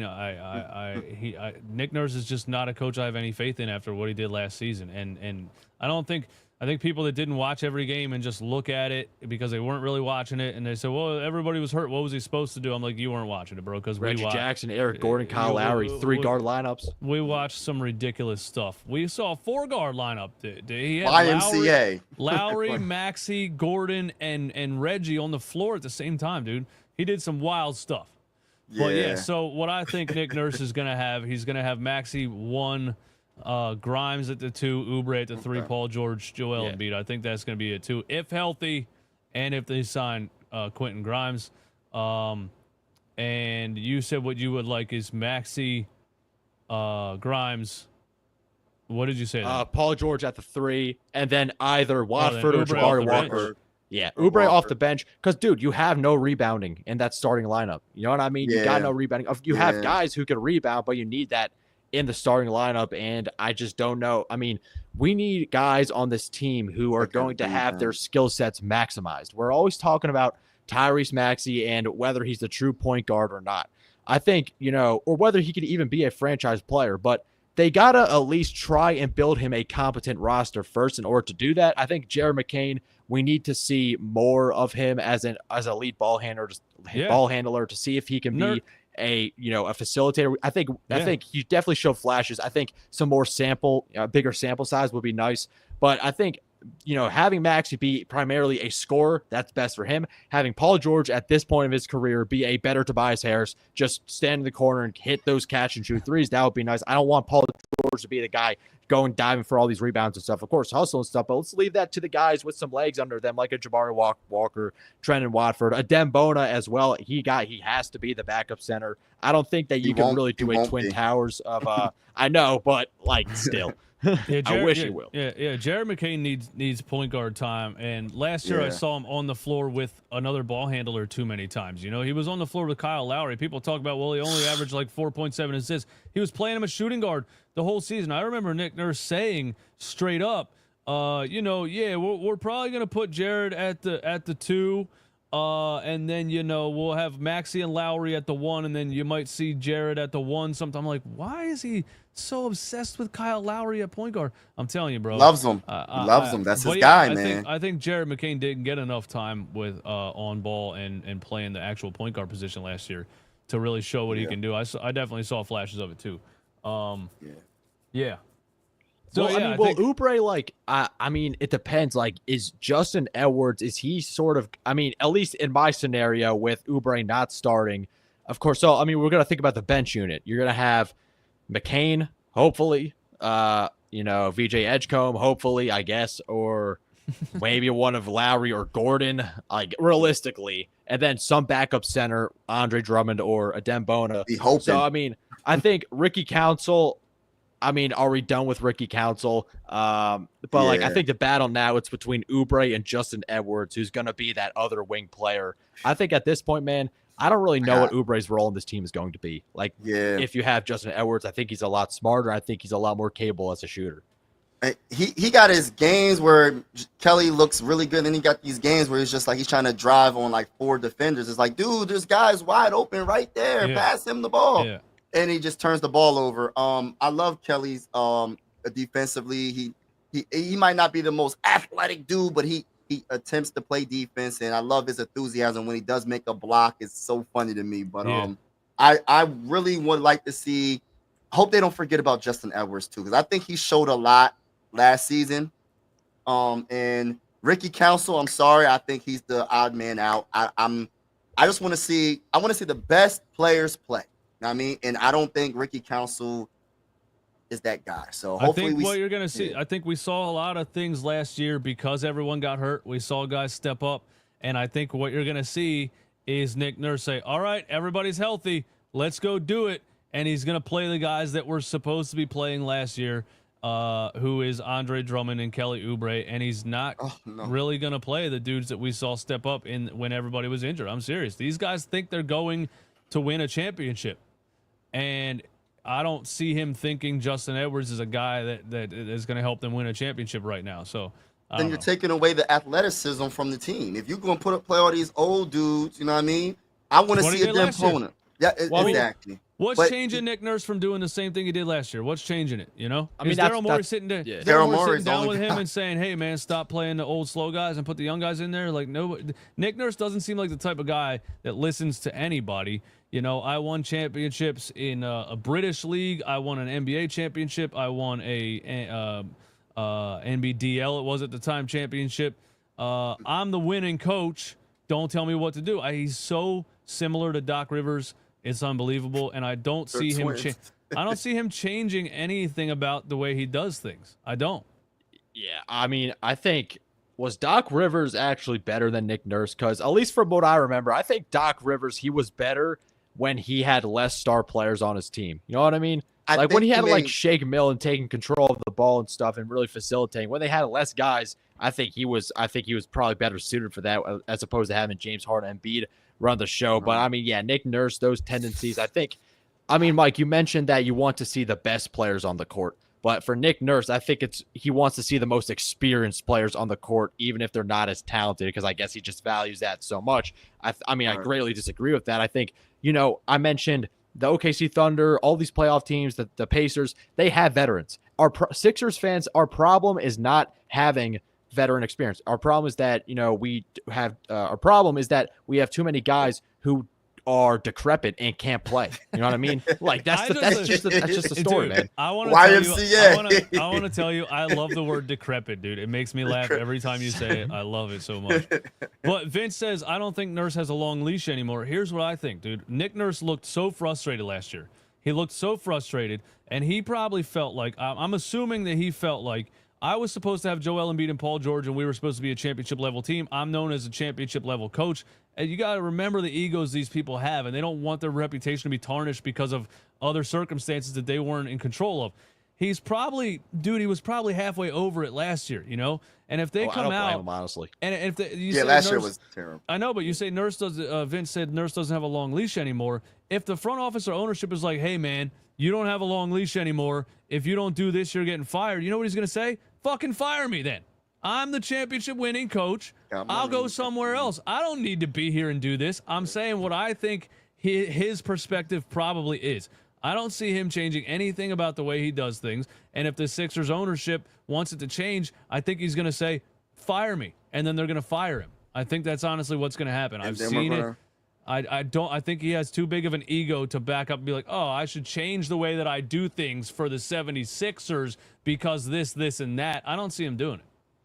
Right. Yeah, I mean, like my point was, I don't think Sixers fans, our problem is it's not that we don't value veteran leadership. It's not that. It's just that we have seen for the longest time guys who are valued for their veteran leadership, but just cannot produce on the court. And of course, you know, you have like the Heat, you know, Udonis Haslem filling that like player coach type of role.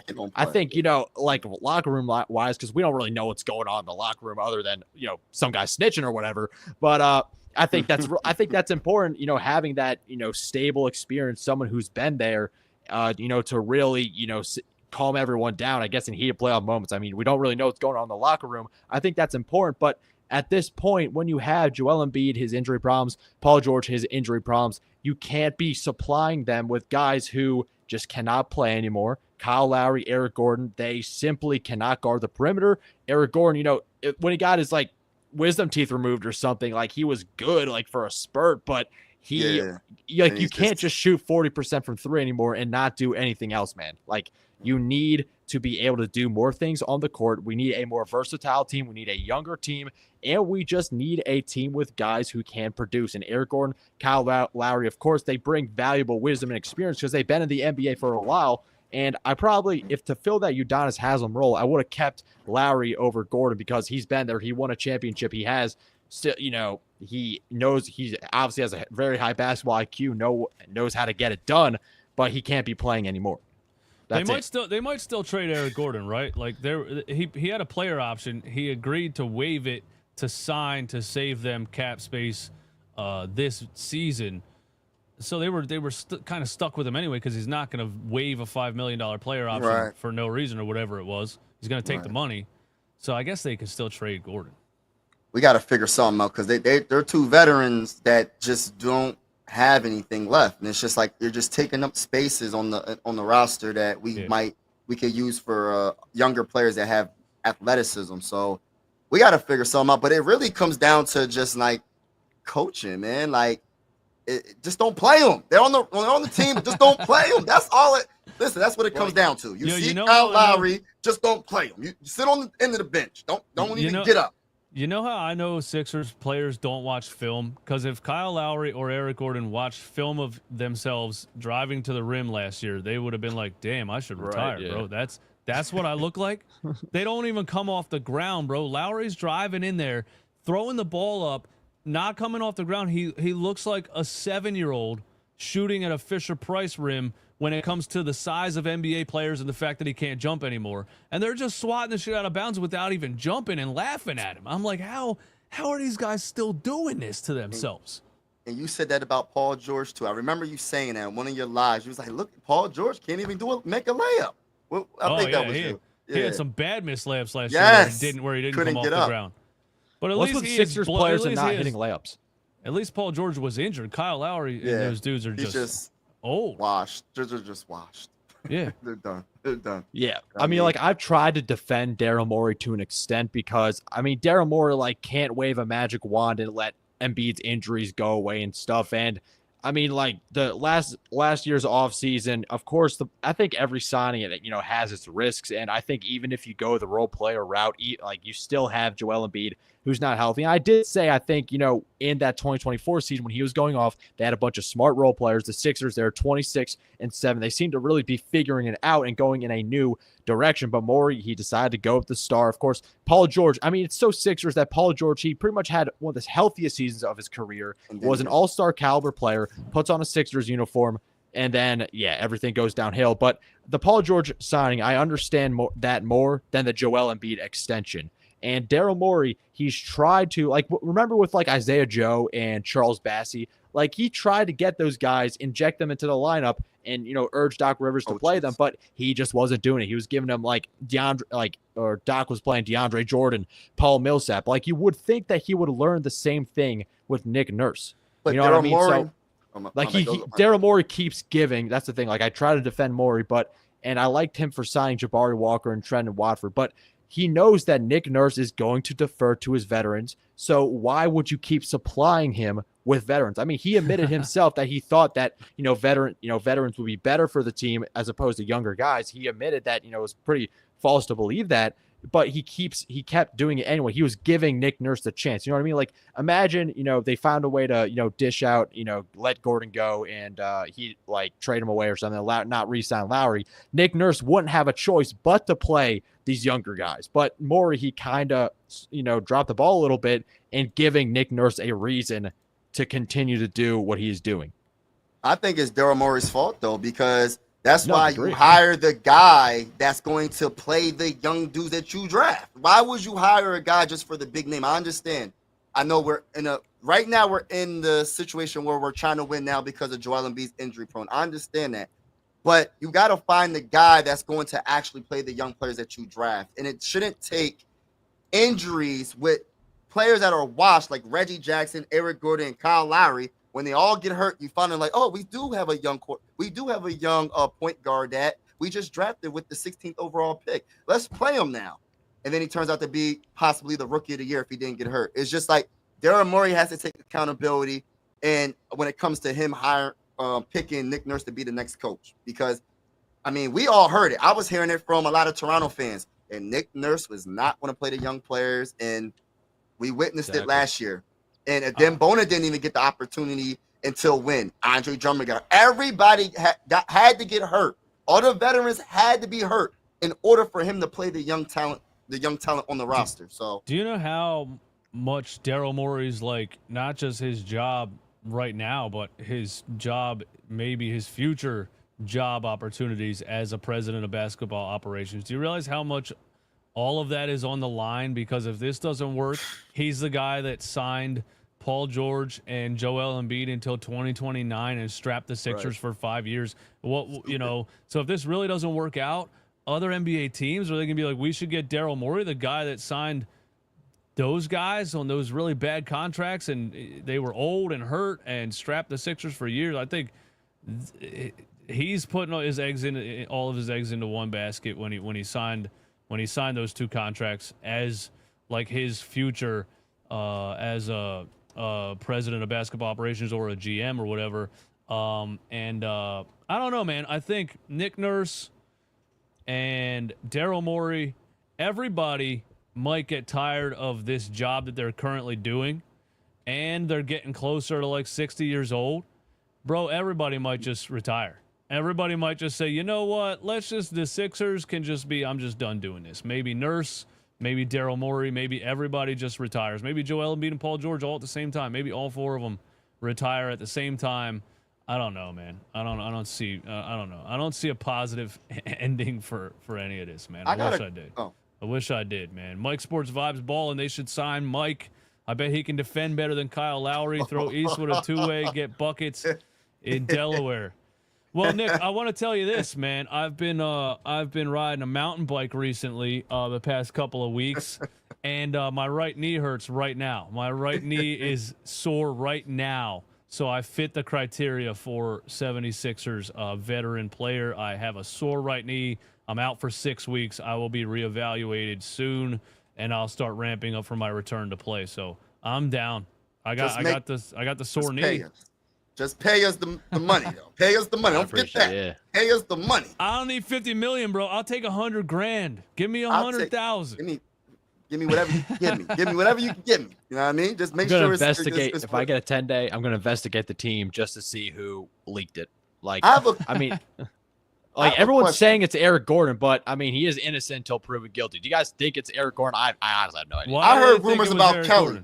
Why do they think it was Eric Gordon anyway? Eric Gordon replied to somebody on Twitter too and said, "I'm going on my 18th year. That's not my reputation. Yeah. You guys are just talking shit." So, he defended himself on Twitter. Right, why do people think it's Eric Gordon? No. Maybe it's either like, I think everyone got the impression that he just hated playing with the Sixers last year. And I don't think because of all the minutes he was getting, how bad he was, like, I think like there's just a conflict. I think these players, they do surf the internet. You know what I mean? I think they do know what everyone is saying about them. So I think that's sort of just boiled over. I have no idea, to be honest, who did it.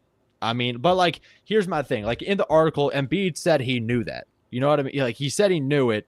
And Eric Gordon was, even if he didn't do it, even if Eric Gordon was not the guy who snitched, why would you not trade him anyway when you have Embiid? Well, at least what the consensus is that it was him who did it. And Embiid, like, he still has this conflict with the organization. It's like it was subtle. He didn't directly like attack the front office for bringing like Eric Gordon specifically back, but he did say, I do know who leaked it. And he might still be around or whatever. Because of course he wasn't going to just outright reveal who it was, but I don't know, like they could have just saved themselves the headache. It's not like Eric Gordon was worth keeping back. I mean, like he disappointed me last year. I thought honestly, dude, like I thought just with his ability to shoot from the perimeter, and I thought he still had something left in the tank. I think he was good with the Suns. We signed him from the Suns. I thought he still had something left. And like him playing like 10 minutes a game, he could be just, as long as he was better than Furkan Korkmaz, I'd be fine with it. But he just got way too big of a role, and he was kind of more washed than I thought. I think I know who the snitch was. Here's my theory on who the snitch was. The snitch was an accident, but it was Tyrese Maxey. The snitch accidentally was Tyrese Maxey because Tyrese Maxey is the one that called him out in the meeting about being late to practice and not being a leader, and we need more leadership from you. And then Tyrese Maxey went and told Rich Paul that he said that, not thinking Rich Paul was going to tell anybody. Oh man! And Rich Paul back to the Ben Simmons days. Rich Paul, being the agent that he is, went and leaked it because his interest as an agent is to get his guy to be the number one guy to make the most money on his next contract. And if I leak this, maybe down the line it ends up, Joel Embiid wants out, and then my guy Tyrese Maxey is the guy. It was Rich Paul by way of Tyrese Maxey without knowing Rich Paul was going to leak it. I think it was Rich Paul. You thought that through. Plot twist right there. I never heard of that one. I keep seeing Kelly Oubre. What's up with is it because it's kind of weird? Like, what's up with Kelly? Like, is it a lot of people keep talking about Kelly Oubre Jr. There are a lot of passionate opinions about Kelly Oubre. What's going on with Kelly Oubre Jr., man? I don't think there's any middle ground with him. Like, you either like him or you just completely detest him. I think, I don't know what his role is going to be with the Sixers, but when he at least accepted his player option, we just some Sixers fans were acting like it was just like Armageddon, bro. This guy thinks Drummond was the snitch because Embiid used to bully Andre Drummond when he played in Detroit, and he still secretly hates him. I wouldn't be surprised. Yeah, I have a question, man. But no, Rich Paul's the snitch. I think he really is. I think it was Rich Paul, man. And I don't think Maxey knew he was going to tell anyone. But you got to think about Rich Paul, man. He had a come up that was uncommon. He's a hustler, and he knows how to get where he wants to go. He became an agent by meeting LeBron James in an airport. He was selling jerseys in an airport. Story. I'm not even shitting on that, but he was selling jerseys in an airport, and he ended up being an NBA agent. He knew. That's what's up. He knows how to get where he wants to go. Right. And I think he knows how to plant little things if he wants something to happen. And for his guy to be the guy, Rich Paul was the snitch. Anyway, what were you going to say? Oh, man, I was just thinking, who was available that the Sixers could have signed before they signed Paul George? Who was, the role players that we could have possibly signed instead of Paul George? There wasn't no stars availed. I can't even think off the top of my head. Was Jimmy Butler? It was Contavious Caldwell-Pope and Luke Kennard and I think OG Anunoby actually, but there was a conflict. The Knicks obviously signed it, but there's if you think about it, I think there was a huge conflict with Nurse and OG, Oh yeah, that's it wasn't right. that loud, but I think Giannis, there was a story that Giannis, he consulted Pascal Siakam and OG because Nick Nurse, he was one of the finalists to be the Bucks coach.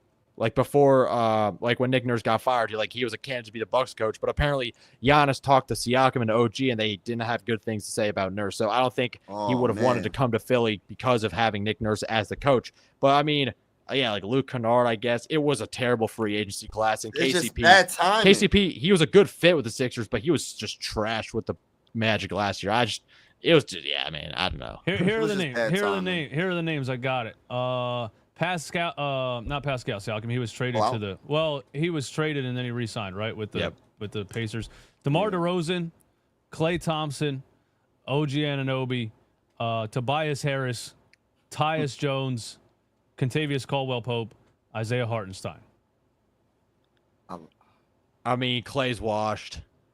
DeMar DeRozan's kind of washed. DeMar DeRozan. Everyone on that list is kind of washed. I'm not gonna lie. Luke Kennard was there, and backup center Hartenstein, backup center. You would have been nice. You could have overpaid Hartenstein. I would have loved him to be backup center. Yeah, I don't know, man. Leave it to the Sixers to have all that cap space and be in that situation. And if Daryl Morey didn't do anything that offseason, the fan base was gonna, be mad at him. So he signed Paul George. He knew the Embiid timeline was running out. This is our best chance to win. Desperate. I don't know, man. He had to do it, right? Didn't have to do it, but he did it. So. Yeah. All right, man. Listen, hey, we've been up here for almost 2 hours, man. We've been chopping it up, covering everything, man. Thank you guys for hanging out. Anything else you guys want to say, man? Anything else you want to say? I just have no idea how to think about next season. I mean, I'm glad we have VJ Edgecombe. I mean, we have a clear vision of the future. It's just that I feel like next season it's going to be a good rebound or it's over. Like, I think next season, I mean, we say this literally every single year, but I think this is going to be the most important season in the entire Joel Embiid era. Yeah, I think so too. I second that notion with the Joel Embiid, the most important off season his whole career. You know what I mean? Hopefully he can start the season healthy. Be optimistic and that happens. Speaking into existence, health. And then, but my whole thing is I ain't gonna sit here in front, man. I'm just disappointed in just like already we got one of our highest paid players, Paul George, getting surgery. You know what I mean? It's just like we already starting bad. You know what I'm saying? About that, yeah. And it's just like, dang, like they didn't give us no real timetable. I think before training camp, they said they're going to reevaluate him. So it's like, it just sucks because how long is it going to? He's going to ramp up. He's going to exercise, strengthen his knee. How long is that going to take him before he's able to play at the level that we need him to play at the max money that we're paying him? How long is it going to take him to get there? Because this is the last year for well, it's not. He's under contract, so. But you know, I don't know. This sucks, man. But I am looking forward. It feels like it's the last year because you're like, there's no way this could happen again if this doesn't work out, right? It feels like it's the last year. But I'm looking forward to it, though. I'm looking forward to Paul George. The thing with the Paul George knee surgery is that he could have the surgery, he could be healthy when the season starts, and then guess what? Paul George is out with knee swelling. You know, then we're back to this thing where he had surgery, it worked out, it's all good. But he has knee swelling from surgery complications. And we're just down this road of 35-year-olds who pile up injuries until they retire. That's what happens, right? You get tired of going through rehab every year, and you're like, I'm done. I made enough money. I don't want to do this anymore. I feel like Paul George is kind of already there. He'd rather podcast than even do anything. So I don't know. I think him and Joel Embiid probably medically retire in the next 2 years. I mean, look, just to play devil's advocate, it was the same doctor who helped Embiid and PG. It was the same doctor who helped fix Kawhi Leonard. And Kawhi, he was, having a good end to the season, was decent in the playoffs. So I like Kawhi. I wish things could be different. I wish Embiid and Paul George can be healthy. I wish I could still think that we could win with Embiid at the helm. I just don't think I think enough is enough. I think next season is going to be a huge turning point for the Sixers. I totally agree. Yeah.